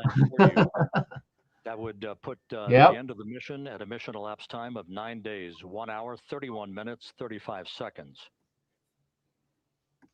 Very cool. Congratulations. There's like 15 minutes before they can approach. And we're configuring for very low data rate. Right. Approximately. Yeah. They got to make sure it's safe. And they also have to get there. I think you can see how far the boats are. Once again, splashdown occurring in the Pacific, southwest of San Diego at 7:07 and 47 seconds p.m. Integrity Houston, comm check on VLDR.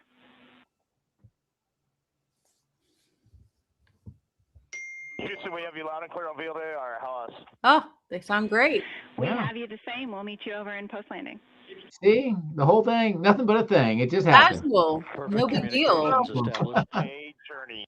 We are stable 1, 4 green crew members. Houston copies all. Reed Wiseman reporting 4 green crew members. That is not their complexion. That is the fact that they're in great condition. That's what that means. I was thinking of you when he said that. So stable 1, the crew module uprighting system is being deployed. The 5 airbags being inflated through helium to maintain the upright configuration for the vehicle. This was a textbook entry and a textbook touchdown for Integrity. Reed Wiseman, Victor Glover, Christina Cook, and Jeremy Hansen back on Earth after a journey around the moon. Yeah, these images of the ship with the helicopters and the capsule in the water is just so much like Apollo. A lot of people have been asking, could they self-egress if they had to? Do you know? They could. Yeah, I think they can blow the hatch and they could try to scramble out. I don't know. I mean, in an emergency, you do what you need to do, but I don't know if that's the safest thing to do, just because they have a heavy suit, and if you get water in it, then it will try to bring you down. But yeah, you can see those inflated 5 of those kind of balloons on the top of it, and that's just so if it tips, it will help right it. We continue to monitor the functioning of They the seem happy. system. The airbags are being inflated to maintain a stable one or upright configuration. And there's a good view from one of the naval helicopters hovering overhead. Is that a good view? Yeah, this is almost like Apollo era, you know. Yeah. 4 green the crew video members good being quality. all in excellent shape. Looks like shit. Yeah. Gerard wants to know, this splashdown landing is not fundamentally different than any Dragon landing, no?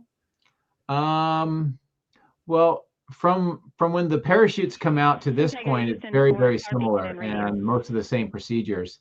The biggest difference is the speed of entry and right. the heat shield that's required, but the process is very much the same. See the beacon on, however, the recovery team is not seeing the signal. Your SAR radio uses the same antenna, so you may run into trouble with the radio.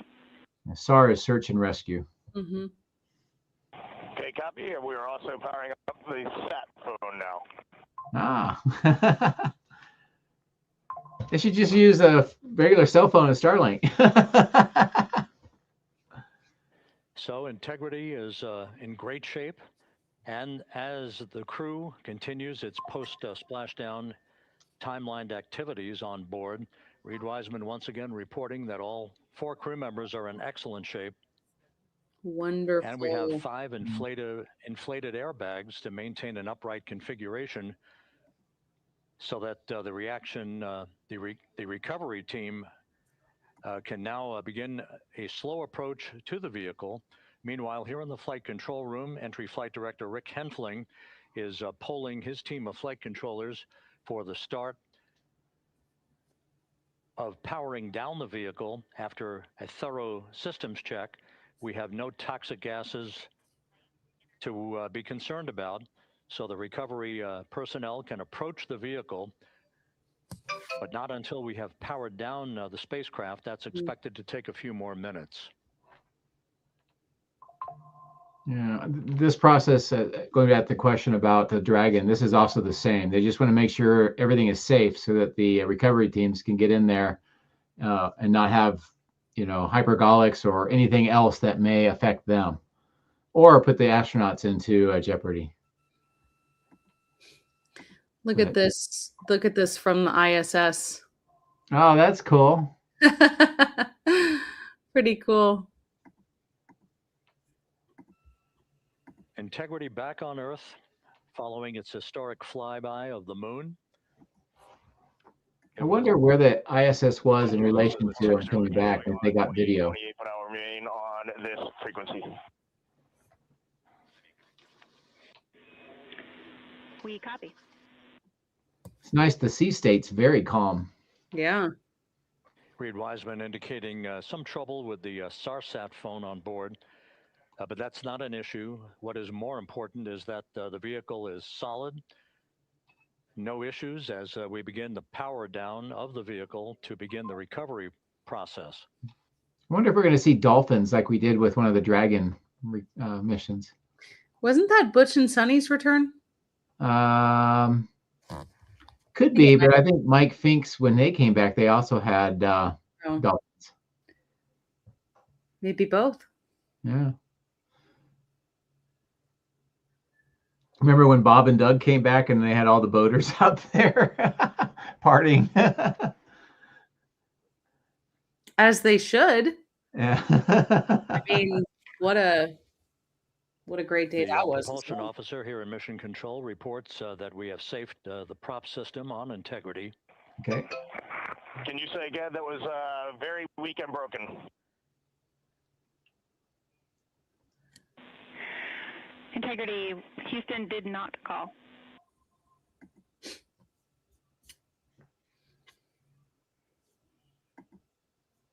Copy that, Houston. It might have been on the SAR radio. Stand by. There you go. That's a better perspective of what the sea state's like from the boat. Yeah, it looks kind of relaxing. The milestones were executed in perfect fashion. Integrity entering the Earth's atmosphere right on time, reaching its peak speed shortly after a blackout period began. We emerged from the blackout period, but the recovery imagery airborne assets were able to pick up Integrity's descent almost immediately through entry interface, tracking the vehicle all the way down. And finally, you saw the sequence of chute deployments. First, the forward bay cover being pulled off the top of the vehicle by a series of 3 parachutes. Then the drogue chutes were deployed, followed by the 3 main chutes that slowed the splashdown velocity of Integrity to just 19 miles an hour. I still think that would be a pretty good bump when you touch the water. Yeah. I don't know. This would be the part, if you were the astronauts in there, that, okay, we're back. Let's get out. Yeah, right. Right. Well, I'm going to read what Jared just posted 4 minutes ago. And Splashdown. America is back in the business of sending astronauts to the moon and bringing them home safely. Reed, Victor, Christina, and Jeremy did an outstanding job. These talented astronauts inspired the world and represented their space agencies and nations as humanity's ambassadors to the stars. This was a test mission, the first crewed flight of SLS and Orion, pushing farther into the unforgiving environment of space than ever before, and it carried real risk. They accepted that risk for all we stood to learn and for the exciting missions that follow as we return to the lunar surface, build a moon base, and prepare for what comes next. And they were not alone. The entire NASA workforce, our commercial and international partners, and the hopes and dreams of people all around the world were with them. The astronauts know it, and you should too. This mission would not have been possible without you. Congratulations, Artemis II, mission accomplished. Outstanding.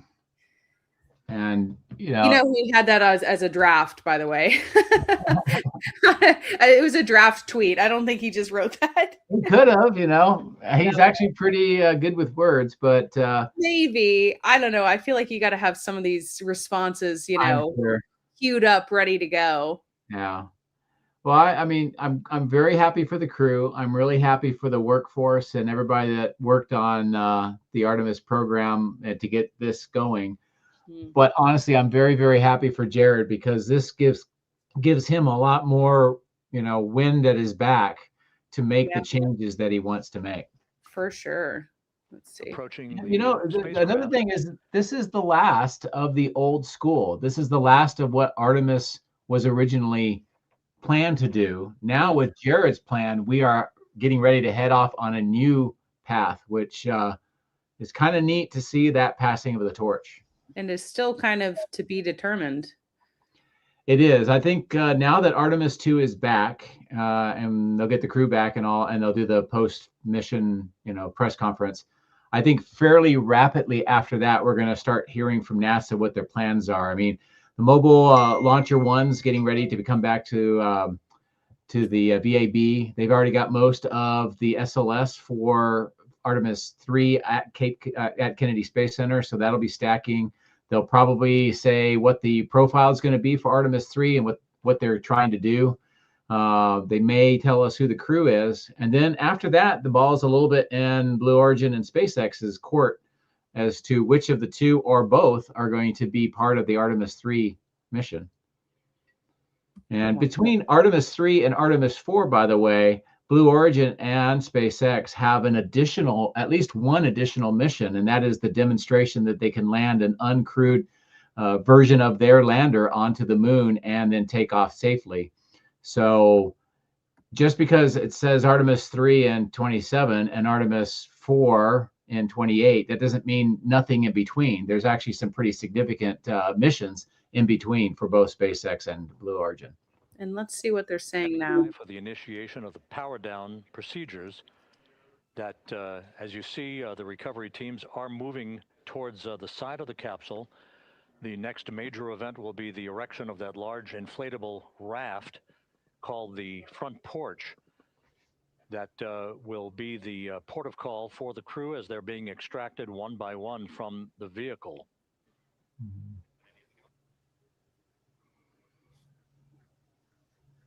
Man, hope we can get a better view. Integrity Houston for sat phone. We are going to attempt to call you.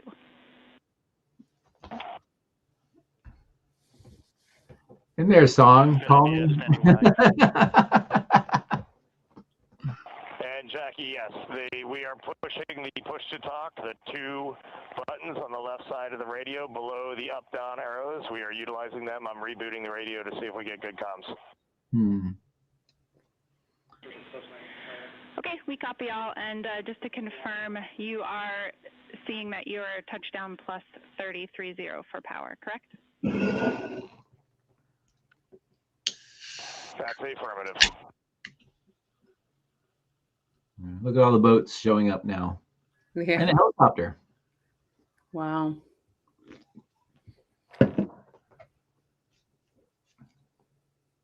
I hope that in fairly rapid We are time frame, we get a chance to see what the heat shield looks like. Yeah, maybe we won't have to wait a year and a half. Right. of the vehicle that will initiate the actual recovery operation. The first boats with the Navy divers on board are standing by, waiting to close in on Integrity to begin the process of erecting the large inflatable raft that's called the front porch that will be where the astronauts are extracted from so that they can have a few minutes to get their land legs back. They're on the ocean. They won't get land legs Before they're back. hoisted aboard the Navy helicopters for the flight back to the deck of the USS John P. Murtha.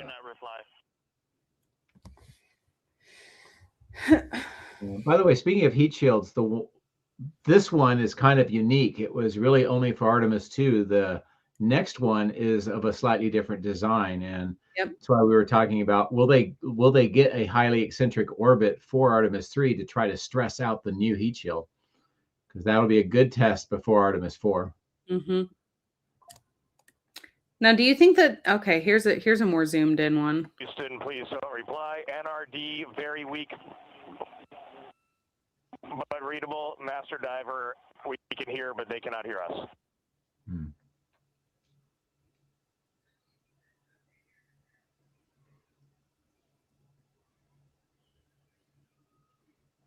So this be probably one of the things they have to work at after the mission for the next one is the search and rescue radios and the close-in radios that they have with the diver team.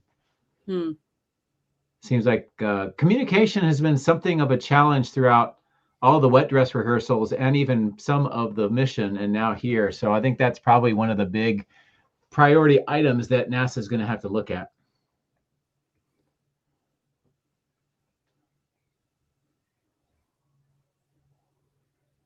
But yeah, I think they have a really good base to build on now with this mission completed. Now they're doing Houston on OE1. Is there any chance to tie us into NRD? Trying to remember what time that conference is. Is it 8? I don't know. The listing I have does not show a time. It just says Post-splashdown news conference. Which Jared will probably not be there, or maybe he will. Maybe it'll be here. I don't know. He'll do it from the boat. I don't know. Or maybe they'll have him patched in to Houston. I don't know. This is Mission Control, Houston. While we stand by for the establishment of communications between Integrity and the recovery team that is basically standing by very close to the spacecraft, we're going to go to the deck. Yeah, exactly. Megan Cruz is standing by with Administrator Jared Isaacman. I like that comment. Okay, everyone, time to put on your Planet of the Apes mask. Or an alien mask. That'd be so funny. So I'm going to ask you, is Planet of the Apes sort of a thing with your generation, or is it like old? I only saw it for the first time just one of them in like 2024. So Was it the original or the remake? Oh, they have several different okay. versions of it. So I've only seen one. I mean, it was fun, but you know. There's Jared. If you're into monkey movies, let's see what he says. Years, the effort, the late nights, all the hard work from across the country that contributed to this incredible moment right now. And yeah, incredibly grateful too for our teams here on the John P. Murtha right now. Yeah, look at them behind us here. Got everybody. Hey, what do you guys think? We just brought some astronauts back from the moon, huh?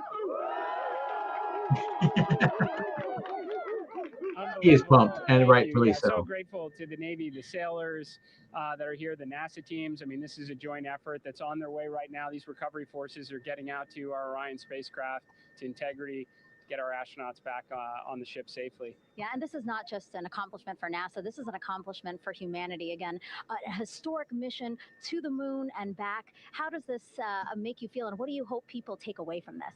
Well, I'll tell you, I think about the crew members that we've all had an opportunity to observe over the last 10 days, right? I mean, they're absolutely professional astronauts. I mean, wonderful communicators, almost poets. But then I think these were the ambassadors from humanity to the stars that we sent out there right now. And I can't imagine a better crew than the Artemis II crew that just completed a perfect mission right now. So yes, it's a huge moment for everybody, right? I mean, we are back in the business of sending astronauts to the moon, bringing them back safely, and to set up for a series more. I mean, this is not a once in a lifetime, which you hear sometimes around here. It's like, this was a once in a lifetime. No, it's not. This is just the beginning. We are going to get back into doing this with frequency, sending missions to the moon until we land on it in 2028 and start building our base. Yeah, are we going to build on the momentum for Artemis 3? I mean, it's just around the corner.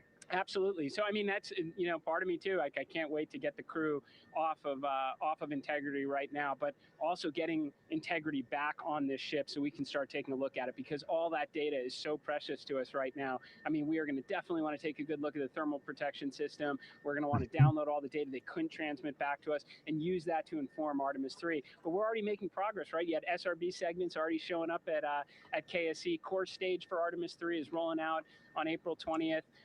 We're getting Mobile Launcher 1 back in vehicle assembly building. So yes, there is a lot to celebrate right now on a mission well accomplished for Artemis 2, and at the same time, we got to start getting ready for 3. Amazing. And last question, for people who joined us for all 10 days to see what we can accomplish together with our international partners, what do you think about the fact that we're going to keep doing this more and more and more?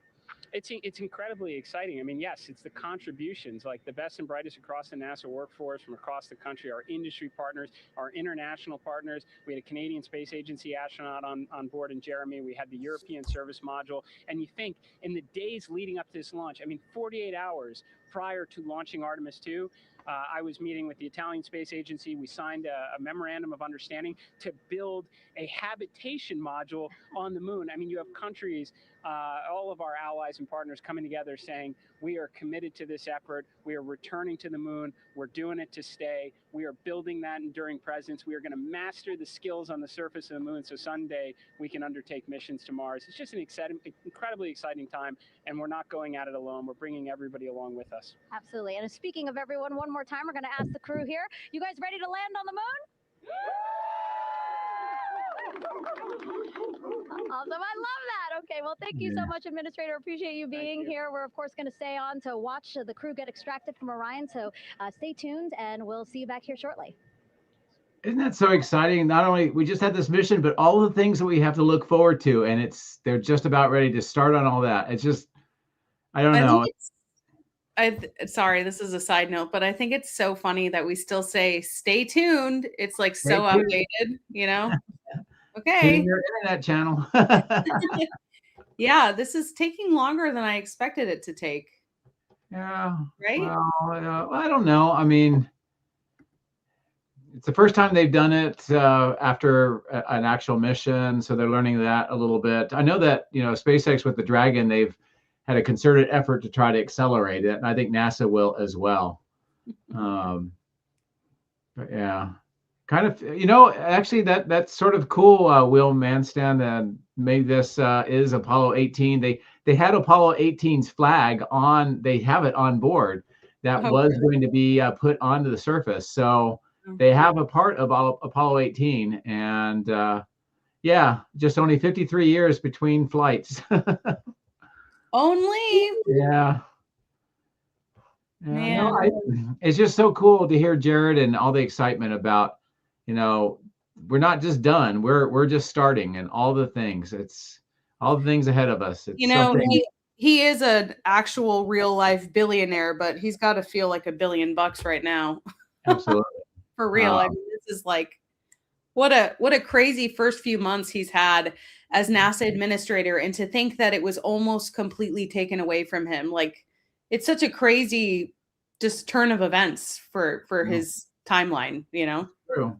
Well, I think, it's a little early to look back at his life and what he's done in his career and everything. But I think at some point in the future, when we look back, one of the things about Jared is that he's an amazing story for people to aspire to. I mean, I don't think he ever went to college. I think he's just a high school kid, and he started his own career. He was very driven. He's made, very successful in his career. Not only with the payment system that he has with Shift 4, but also with his aviation background, now with NASA administrator, and frankly, probably in the best position of any NASA administrator that we have seen in decades to make fundamental and real changes, and also actually have missions going. His story is just remarkable, and it should be very inspirational to a lot of people. He really is. Oh. I was looking to see if Charlie Camarda ended up saying anything about the successful return, but I do not see anything. Well, I don't know. I think I will reserve my commentary on that. We'll just see what happens. But I was really thrilled, not only that Jared said we want to get the spacecraft back, take a look at the heat shield and everything, but with him and what he's been doing with the media and trying to have more open access, is maybe we will in fact see and hear what's going on with the heat shield very quickly. I think so. I mean, it has to be more quickly than after the first one, for sure. Yeah. Especially because, presumably everyone's okay, and there's no major catastrophic investigation, so I don't see why keep it a secret. But inquiring minds want to know, and I'm sure these astronauts want to get out of there. Absolutely. I would. Get me out of there. Does the space toilet work when you're floating? I don't. Isn't it off right now? I don't think they can use it. It's not. They're all in suits and everything anyway. And diapers. Exactly. Space diapers. They can change their own. Get some of those pretty soon. Well, they're not going to be that big. Yeah. Wow. Wow. I don't know why it's taking so long. It's kind of weird. They just want to make sure everything is safe and get all the assets together. And I know they've done a lot of practice, even with sort of, hardware that's very similar, but this is the first time. So they just want to be very sure.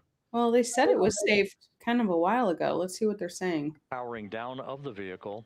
We've handed over mission authority to the Exploration Ground Systems folks out in the Pacific, and the recovery team will be approaching the vehicle shortly to erect the inflatable raft called the front porch before opening the hatch to Integrity to bring the crew members onto that raft before they're hoisted onto 2 Navy helicopters, 2 crew members for each helicopter, before they're flown back to the deck of the USS John P. Murtha.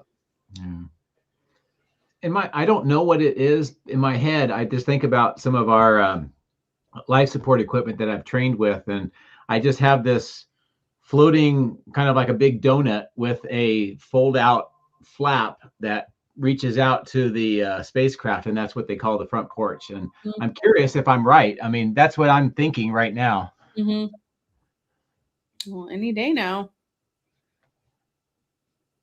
Please. Just think, 30 something minutes ago, they were going 25,000 miles an hour, and now we're waiting. I know. What's going on? This is like, when you get to an airport and the airplane is landed, the doors open, and you can't get out because there's so many people slowing you down. Yes. Oh, yes. But I wonder if they're going to change these procedures too a little bit, because right now this is kind of like Apollo, almost exactly like Apollo did. But I wonder if, like SpaceX, they just pick up the capsule with the people in it and they just put it on the boat and then the people get out. I wonder if they're going to go through something more like that as we get farther into the future. Yeah. Why do you think that they don't do that now? Just because it wasn't designed for that? My guess is probably it's just they, kind of like, why are there 4 people on this crew? And that has to go back to the Constellation program. I'm thinking that some of the procedures are all just based on older times and they just carry them forward. But, when we were talking about, when this becomes more frequent, that they can't really sustain this level of media coverage and all that for every single flight, every single mission. I wonder if it's the same thing for this, is that they realize that they can't dedicate all of these resources all of the time for each individual capsule. I mean, we have ships, we have helicopters, we have boats, we have thousands of people. And I would think that trying to make that more streamlined and maybe more affordable would be a goal. Mm-hmm. Well, I mean, if you're a commercial space and this was your craft, you'd be looking every way you can to slash cost, time, and all that. Well, the first boat is getting closer, or at least you can see the wake around it. It's circling like a shark. Yeah, it looks like there's another helicopter going by. This is Mission Control Houston. After talking to the flight dynamics folks, we have a bit of a refinement on the splashdown time for you. Their computation shows a splashdown time of 7:07 and 27 seconds p.m. Central Time, 7:07 and 27 seconds p.m. Central Time. Okay.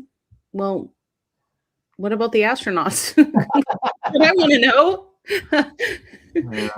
Well, it looks like that one boat's just doing a circle. To a mission elapsed time of 9 days, 1 hour, 32 minutes, and 15 seconds. Okay, but let's see them. They approached the Apollo ship much quicker than this. From Flight Dynamics, a splashdown time of 7:07 and 27 seconds p.m. Central Time. That would equate to a mission elapsed time of 9 days, 1 hour, 32 minutes, and 15 seconds. Okay, well. How about let's get the boat over there and get them out. Oh, come on, man. Reports from the Pacific indicate that the recovery team, in communications with the crew aboard Integrity, that the crew remains in excellent shape as they await the approach of the team for a final hazard gas evaluation before they move to the side of the vehicle to erect the inflatable life raft called the front porch. Come on, my son's going to be born at this rate. They're getting closer and closer. And I do agree with that comment that was up there. And that's what we were talking about, is they got to figure out a way of making this more efficient. I think what they're doing is they're circling it and then getting closer in, and they're just checking to make sure there's no hazardous materials. But they really do need to accelerate. The vehicle is powered down. All of its systems are now safed. We have handed over mission authority to the Exploration Ground Systems folks in the Pacific, but we will not stand down and have the entry flight control team depart its positions until that inflatable raft, the front porch, is erected, the hatch open, and the crew having exited the vehicle. So that's the next step in the recovery process that will lead to the posting of the crew members. For 2 crew members for each helicopter. Oh my goodness, here comes the YouTube censors. There's so funny about that, Joe. Back to the USS John P. Murtha. Takes time. What you're looking at is one of the fast boats circling the vehicle to make a hazard assessment. We're all watching. It's the peer pressure of all these It eyes. is stage fright.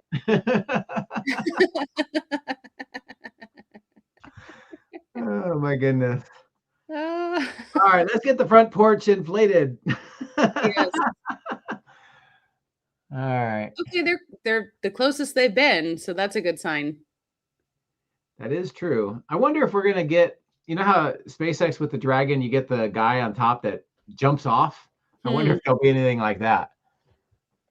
I don't know. Let's get in there. That's got to be the best job, in SpaceX, to be the guy that jumps off the capsule.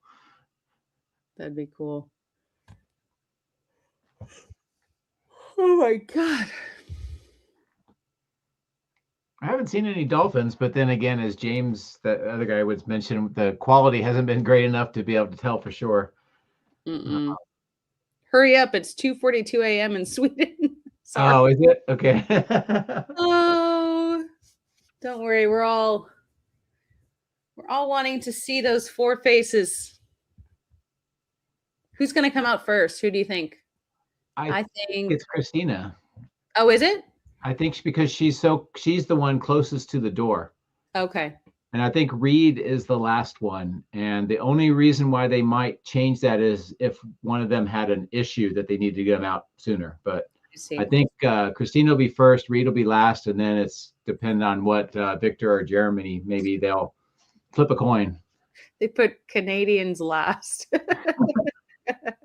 You remember when we were at the Everyday Astronauts Astro Award and what Tim said? Yes. I don't know if he realized it as it was coming out of his mouth. No, it was hilarious.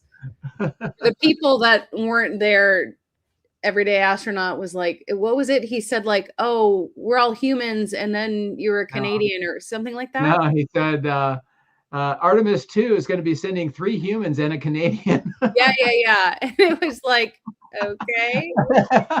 Immediately, it was hilarious. I think it was fun, but are they human? I don't know. I don't know. They've been in space. Maybe they got eradicated and now their DNA is different. There was that blackout period behind the moon. Maybe they had a rendezvous with the alien. This is Mission Control Houston. Once again, you're watching the initiation of the recovery of the Artemis crew aboard Integrity. All of the Navy divers and the fast boats are now approaching the spacecraft after conducting a hazard assessment. The vehicle has been powered down. Entry Flight Director Rick Henfling now waiting for the life raft, the front porch, to be erected along the side of the vehicle so that the hatch can be opened and the crew members extracted from Integrity. He's the one who keeps saying erected. One by one, I think that's the choice of his words. For a short flight back to the deck of the Oh my goodness. Martha. You know that we're in the latter part of your live stream. We received a more official touchdown time. Hey, it's almost after dark. Splashdown time, as it were. Almost. 7:07 At least here. 27 seconds p.m. Central Time, 5:07 and 27 seconds p.m. Pacific Time. That would equate to a mission elapsed time of 9 days, 1 hour, 32 minutes. And I swear this guy sounds like he was in the Apollo era. Yeah. He's got that same intonation.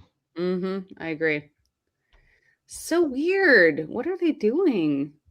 I thought that they had a wand, so they're probably scanning the air for any volatiles. I mean, but didn't they already establish there wasn't any leaks a long time ago? And they're being super cautious. They're paid by the hour. We're talking about aliens maybe they encountered. Wouldn't that be like, isn't that called like panspermia or something? When like, you know what that is? That's basically spreading the genetic material out among the stars. Yeah. Did they bring any of that back home? I don't know. Space or from those aliens? Could be. Maybe that's why the toilet wasn't working.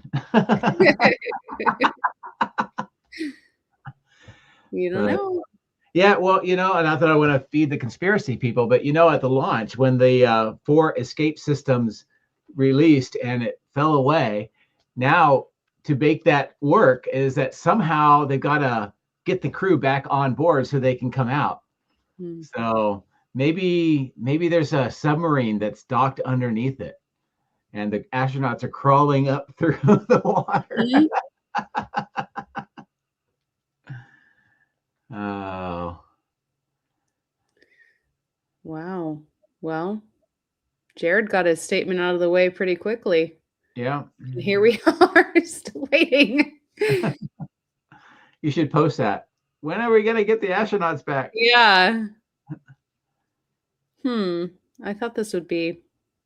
Yeah, they definitely need to figure out how to accelerate this, because this is not sustainable once we start doing multiple launches a year or more. Well, I wish they would just kind of give us an update on, hey, is this expected or maybe not so much? The boat's going away, so I don't know if they were the capsule out boat, and then now another boat's going to go in.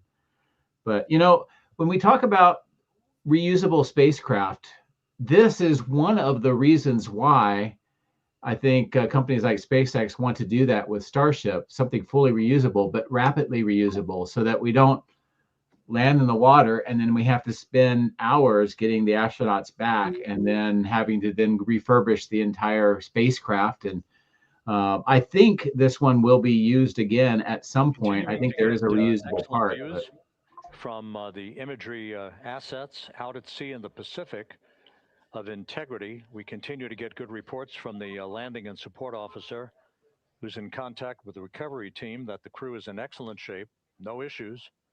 They're just currently biding their time, waiting for the front porch to be erected. Where is that? I tell you, that's the problem, is the front porch is having stage fright. Performed perfectly all the way down from entry interface to its splashdown in the Pacific at 7:07 and 27 seconds p.m. Central Time. Okay, but tell us why it's taking so long. And as you can see, the first phalanx of recovery personnel now pulling up alongside they just did this. Integrity. We just saw this. I don't know what they're doing. This includes Navy divers and Navy flight maybe surgeons. These are like not the people checking, they're the actual recovery rescue personnel who maybe have trained they have the front porch for this recovery process. I got to see this front porch now. This is a big deal.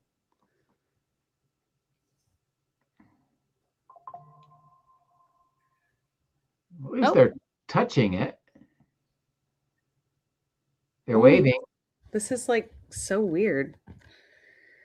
They are checking for hazardous gases around the vehicle. This is normal. If you listen to the NASA coverage, you can hear. We are listening to the NASA coverage. They actually have already completed that part. That's why people are at the capsule. At this hour, some 41 minutes following splashdown, the vehicle has been powered down. There's no hazardous gas emanating from the vehicle. That's why the first team of recovery personnel has been able to pull alongside Integrity. And the reports continue to come in that the 4 astronauts are in excellent shape.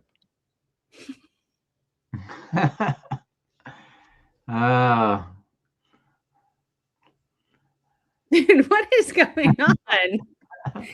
This is not the outcome I was expecting. Yeah. Well, if you recall, when SpaceX with the first Dragons, it took them a while too, but they've learned and they've been able to accelerate it. Did it take this long? Yes. The first one did. They also had to chase off boats too.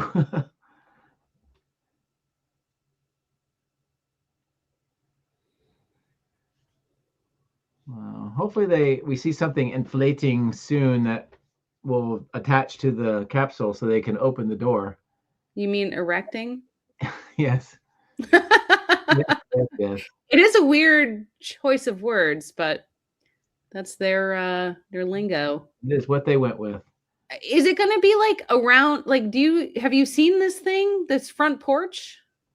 Like I said, in my head, I think of it like What We're I'm done. used to is like a round raft that has this inflatable kind of a flap that comes out, and it has two inflated arms, and then it has a flat piece of vinyl in between. And that would be what you would like if you're going to recover. You can get into the boat that way a lot more easily than trying to hoist yourself up over the edge of the raft.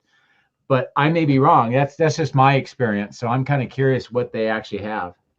Now, didn't like astronauts used to have to quarantine after coming back to Earth? They did, So- but that was when they were on the moon. Right. This And is that's Mission So Houston in this case, they continuing haven't the left the capsule. initiation of the recovery of Integrity's astronauts.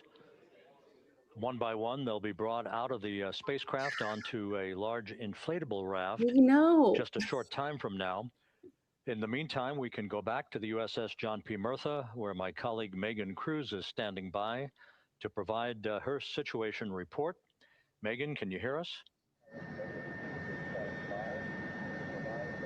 What's going on? Hey, Rob. Yes, I can hear you. Thank you. Yeah, we're back here on the bow of the recovery ship where there are still plenty of people peering out into the water. We are not very far from the action everyone is seeing on their screen now. The Orion spacecraft Integrity in the ocean, surrounded by a number of recovery boats.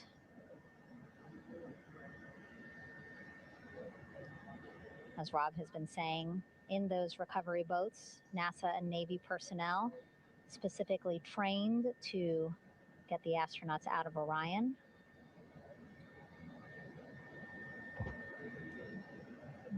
The boat at the bottom of the screen looks like they have cameras.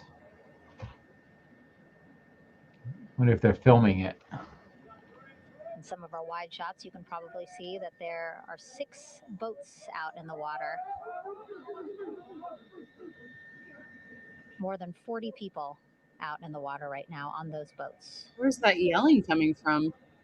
You hear that? I think it's the crew or people on the boat behind the lady that's speaking. It's like, I don't know.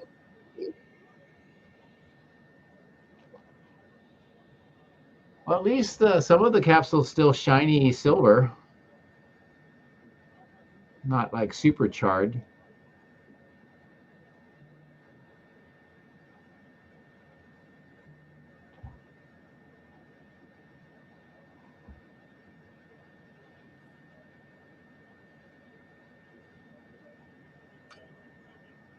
First order of business is to set up the front porch and the stabilization collar.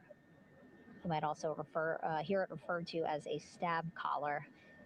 Basically just to make sure that Orion stays upright, doesn't sway in the water too much, again, to make it easier for recovery forces to get the astronauts out.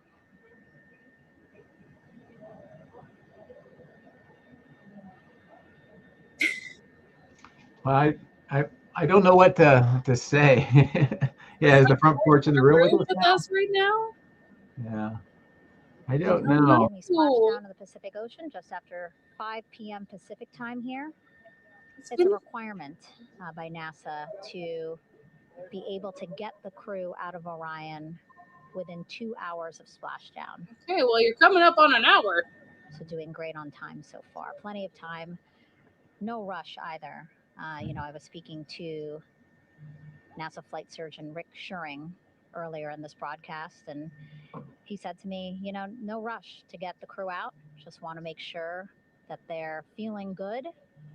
And whenever they're ready to take their step out of Orion and onto that large raft, the front porch, folks will be ready. We're ready. I think they might want to relook at that 2-hour mark. That's longer than I expected. Oh, the door's open. The hatch is open. Okay. I don't see any front porch yet. No, but they have fresh air now. And as there are mission audio loops in mission control in Houston, there is a mission audio loop here on the ship. And it was just reported out that the side hatch is open. Woo! Side hatch of Integrity is open. You're getting these beautiful shots from our aerial assets. The ship itself, where I'm on, just 3,000 yards away. Again, plenty of people on the boat here, glued to the side closest to where they can see all this action. And again, with just 3,000 yards separating us, great views from the bow here. Almost looks like they don't have enough room for all of them on that one. See Are they now going that to side hatch is open? Yeah.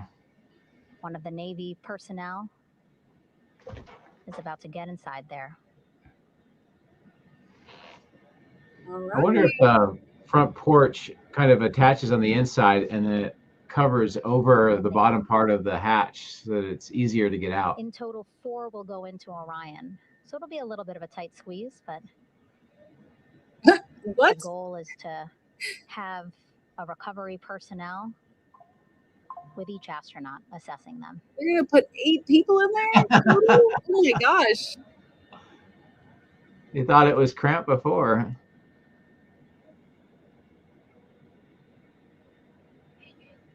Are they just foregoing the front porch? I don't know. I think it's looking like it's some sort of almost like a vinyl slide or something that's attached to the capsule over the entry of the hatch. And then maybe they can slide out on it onto the boat. And that and then one they can that's be right picked up up against by Orion, the those are the divers that will helicopter. go in to the spacecraft to check on each of the astronauts. These other boats will begin doing a number of things, putting on that stabilization collar onto Orion, building that front porch. Eventually, they will retrieve the parachutes, as well as tow Orion back to the well deck of the recovery ship here.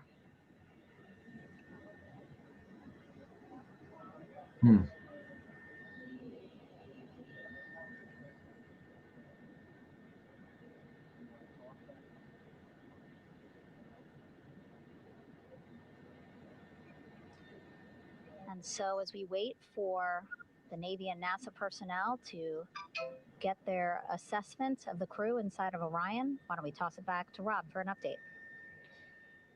Yeah, thank you, Megan. Here in Mission Control, Flight Director Rick Henfling and the entry team of flight controllers still on duty. The vehicle has been powered down for some time now. There are no hazardous gases emanating from integrity. That, of course, allowed the recovery personnel to approach the vehicle and then open the hatch to begin the initial medical assessment of the crew, as you just indicated.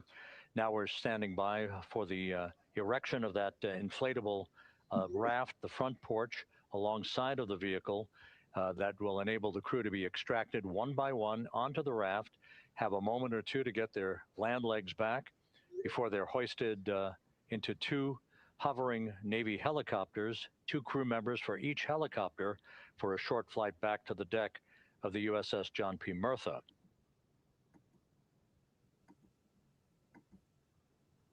All of Integrity's systems operated flawlessly throughout the course of the approach to the Earth, the entry into the Earth's atmosphere, and all of the key milestones that followed in this high-speed return to Earth for Integrity, a mission that spanned more than 694,000 miles from the vehicle's launch from the Kennedy Space Center atop the Space Launch System back on April 1st. Can you believe it? Almost, well, around the 10th of April. So 10 days have passed since the launch. It's hard to believe. It's nuts.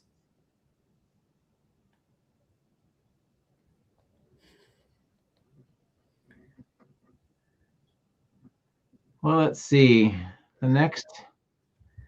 Certainly the next Artemis III is going to be something like this when they come back. It'll be a capsule. So that'll be our visual. Artemis IV will be probably another capsule like this. So at least 2 more flights that use the Orion. After that, it'll be interesting to see what kind of plan that they come up with and what hardware they use to bring the astronauts back. It could most likely be the Orion again, but maybe it'll be something where they rendezvous in low Earth orbit, maybe use a Dragon or something else too. I don't know.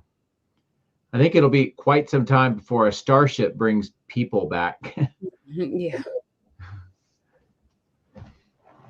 And I don't know. I don't think, at least I haven't heard from Blue Origin if they have a crew return vehicle that could come through the atmosphere. As we mentioned at the top of the broadcast, the last time that the Apollo program saw a splashdown in the Pacific was Apollo 17 back on December 19th, 1972. So for the first time in 53 and a half years, we have reenacted that with the arrival of Integrity's astronauts as they flew around the moon in that historic lunar flyby that began with a trans-lunar injection burn that took them out of Earth orbit following 24 hours of a high Earth orbit trajectory. The high Earth orbit trajectory enabled flight controllers here to have a full 24 hours to evaluate the systems on Integrity and the condition of the crew before they would commit to flying to the moon. It's been almost an hour since splashdown. Yeah, I was just looking at just about 2 hours for the Vandenberg launch. So you think they'll be able to watch the jellyfish from the capsule? Maybe. Yeah, for those that either didn't hear earlier or just joining the live stream, there's still a bunch of space stuff going on today. We have a Vandenberg launch of a Falcon 9 in about 2 hours, and the lighting conditions may be perfect to give us that jellyfish look. And then later tonight at Starbase, both the booster and the ship are rolling out to the ship to Massey's, the booster to the orbital launch site, probably to get ready for some static fires. And hopefully when that's done and hopefully everything goes well, then they can start turning their sights to when Flight 12 is going to be. So, Yeah.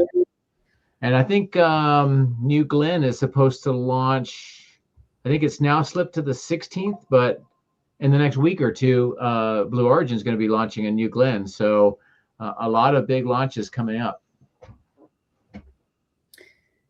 Yeah, and Elon recently, posted on X another 4 to 6 weeks for Starship. So it sounds like we definitely won't have it in April, but maybe early May. Could be. Maybe he'll be, overestimating it and we'll get it earlier. I don't know. When is that ever the case? You never know. Maybe it's his New Year's resolutions just starting now in April. Did you reverse Elon time where it's yeah. faster than projections? We'll see.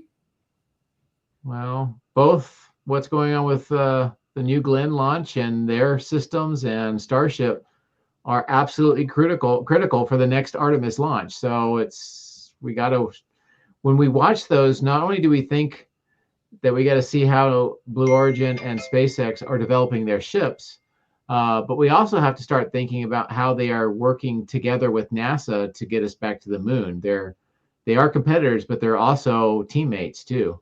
Mm-hmm. And so we need to hope for the best for all of them.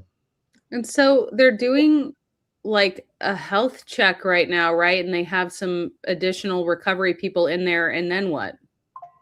Well, I think they were talking about putting a collar around the capsule. I think it's to help stabilize it. Of course, that front porch we keep hearing about. Then they need to get the astronauts out, and then they'll hook them up to kind of almost like a crew rescue kind of thing and hoist them up into the helicopters. And once the helicopters they'll go back to the ships, and then they can get the astronauts out. And then I think they will spend some time to bring the capsule in. The back part of the USS Mirtha can open up, and it will allow it to float inside, and then they can close that door and then recover the capsule. So I think most of that's going to be after the live stream, or at least with the what we side want hatch to cover. of Orion having been opened to set the stage for the erection of the inflatable life raft known as the front porch, to be erected alongside the spacecraft for the extraction of the crew. Let's play for you an interview that my colleague Megan Cruz conducted on the USS John P. Mirtha with Navy diver First Class David McMahon that explains how this process is unfolding. All right, let's see it. More tap Okay, Davey, dancing. so you and some of your team, one last look over of the stabilization collar, correct? Yes, ma'am. Okay, so what is this stabilization collar? This is what's going to stabilize the capsule out there in the ocean. We don't know how good the weather or the waves will be that day, so this will help prevent any unnecessary occurrences from happening, stabilizing the capsule and the astronauts inside. So basically, this is a float that will go around Orion. I'm assuming that what they're doing right now, these are the lines that will attach the collar onto Orion. That is correct. And so what are they doing here? So we've got the lower line that will secure the inflation device before we inflate it. That gives us the go-ahead that it's secure in space, and then we'll inflate it. And then once that is done, we'll undo all the carabiners and get this orange line on top tied in the same fashion. And then this will be secured to the capsule, and the astronauts can safely take their first steps out of the capsule onto the front porch. Okay, and how long will it take them to set up the stabilization We collar? should definitely be able to handle this in under 10 minutes. Okay, wow. And then you just mentioned the front porch. So basically, after they set up the stabilization collar, then they set up what's called the front porch here. That's correct. Okay, and what's the front porch? Front porch is basically a bigger waiting room for the astronauts to sit in while we wait for the helicopters to show up and grab them. Okay, so the Does look like a lot of inside work to with put that the crew, together they're onto going the to help capsule. them out and onto the front porch. That is correct. And then what happens here? We have higher trained medical personnel also on board the front porch that will give them lookovers and just make sure they're okay while we wait for the helicopters to show up. Okay, how does it feel? I mean, your team, you, to be part of a mission that's returning astronauts from the moon in more than 50 years. We all feel extremely honored to be a part of this, as well as a bigger mission for the Navy and joining up with NASA to do great things. And do you feel like you and your team are ready? Yes, very ready. Cool. All right, thank you so much. Thank you. Yeah. It looks like it was on the ship. It was in a room inside the ship. Once again, the recovery operations are continuing out in the Pacific. We shortly should see that life raft, the front porch, erected alongside the side hatch of the vehicle. Well, there's some clapping. Does that mean it?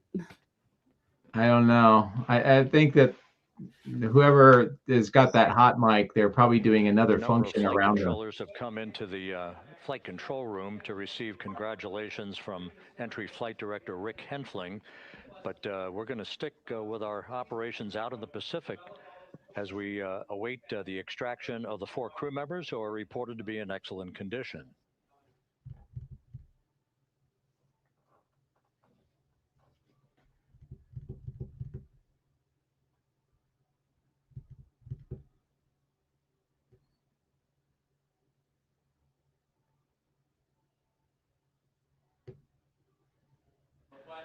Again, while we stand by for that front porch to be erected alongside of the side hatch of the vehicle, let's go back to the USS John P. Murtha and Megan Cruz. Megan?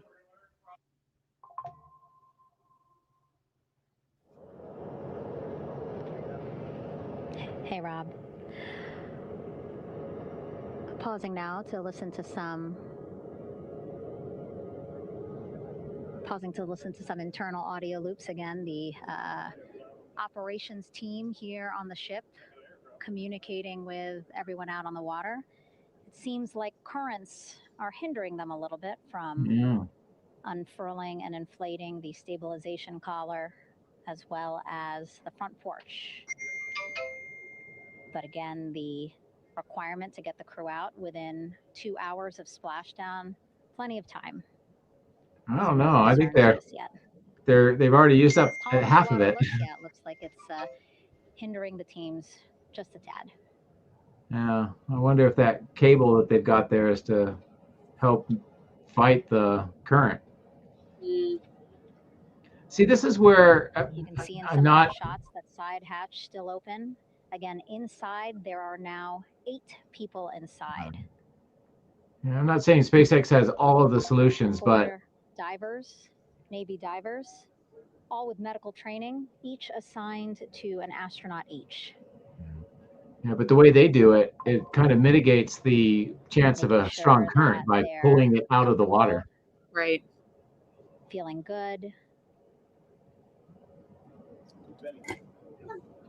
I wonder when is the last mission that will splash down? When is the last time we'll ever see this? Back to Earth at 25,000 miles an hour, a nearly Do you think it'll be in the 2030s? mile journey around the moon. As opposed to what?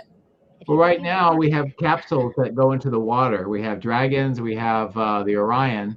The Starliner, if it flies, it doesn't go into the water. It goes onto land. And of course, the Soyuz and the Chinese version of that all land on the land, but they're all capsules. I wonder when we're going to have something like a Starship or a space plane or something when you just right now, so land. it's all about making sure we think about every situation that can happen.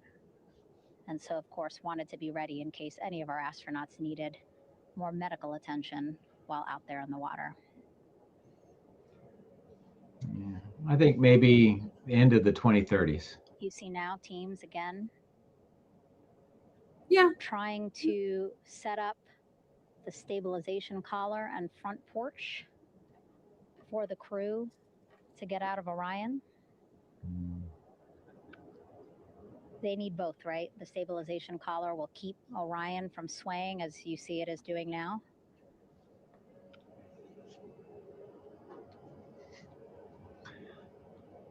And then they will connect to the front porch to the stabilization collar. I wonder if the people on the boats know that millions of people are watching them. Yeah. Front porch. Well, I'm sure they do. Yeah, I know. All a little impatient.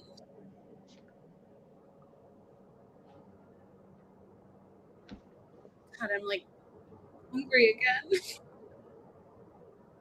Well, it looks like they have some device. Maybe it's the collar that they're trying to pull out of the boat. Small chatter on the mission audio loops. That's a good thing. Again, things proceeding pretty nominally,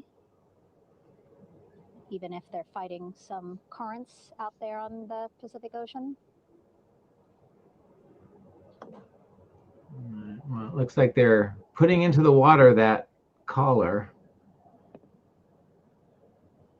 When we saw them on the boat doing all of the collar and the front porch, the ropes, yeah, I was thinking that takes a long time. Comfortably in the front porch, get placed into harnesses so that 2 helicopters can lift them off the front porch and onto the USS John Murtha here.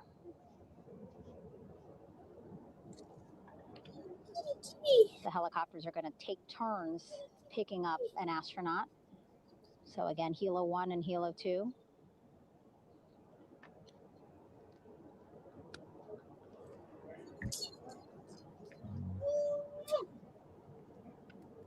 Well, I'm sorry that you didn't get a chance to go to the post-splashdown news conference in Houston. On the ship, just That's all right. From Yeah. the undersea medical officer who is inside the capsule with the crew. He is reporting all 4 members are green. All of our 4 astronauts, Reed, Victor, Christina, Jeremy. That's a good thing. Green, meaning they're feeling great. That almost sounds like green, like sick, They're but feeling great. Yeah. Happy to be But this home. is more like red, yellow, green. So As soon as possible. all right. Well, let's see them. Prove it. And so, remember, they got the submarine underneath it. They're putting the crew in to. the activity you're seeing on the water right now. Bring back the cat. It's Each more will take interesting. turns with an astronaut. So Helo 1 will come on in, hover above the front porch, about 40 There you feet go. above the front porch. A Navy The cat recovery is specialist going, will what are you come doing? down into the front porch.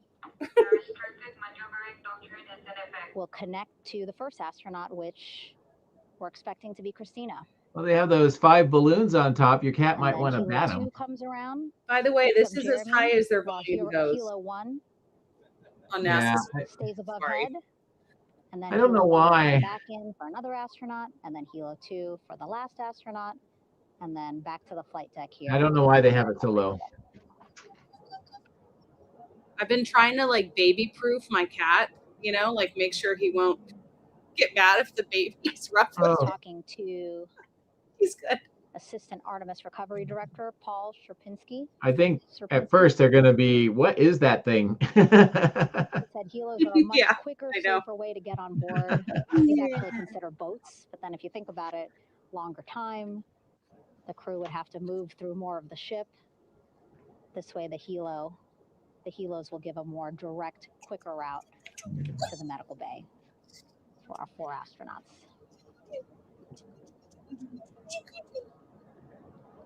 Well, I don't know. What do you want to do? You think we should stick with this, or because my feeling is it's going to be at least another hour before, at the very least. Well, I mean, they have to get all this stuff done. They got to get it stabilized. They got to get that front porch on, and then they got to get each astronaut out and then hooked up to the helicopter and bring them up to the helicopter. Yeah, maybe we should. If that's 5 minutes each, that's already 20 minutes. And then to get all this stuff, that's another 20 minutes. So I think it's going to be at least another hour. Jeez. Yeah, maybe we should dip. You can still see divers in the water there.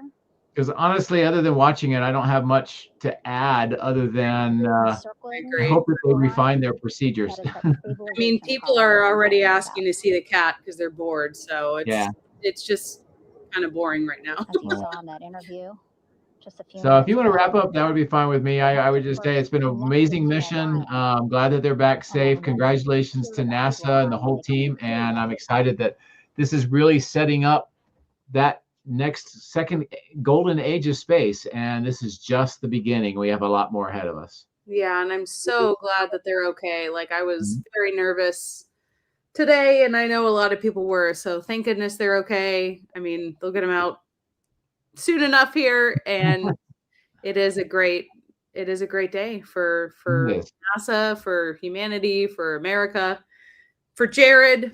Let's go. So yeah, thanks for watching. And then if you guys still want to watch this painstakingly slow recovery, it is on NASA's feed. There you go.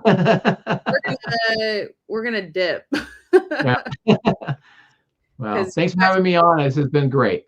Yeah, thank you so much for joining. And again, like, you know, what a great step, and we are back. It's about time. Absolutely. Great. All right. Well, thanks everyone. Have a great rest of your night. If you're in Sweden, go to bed.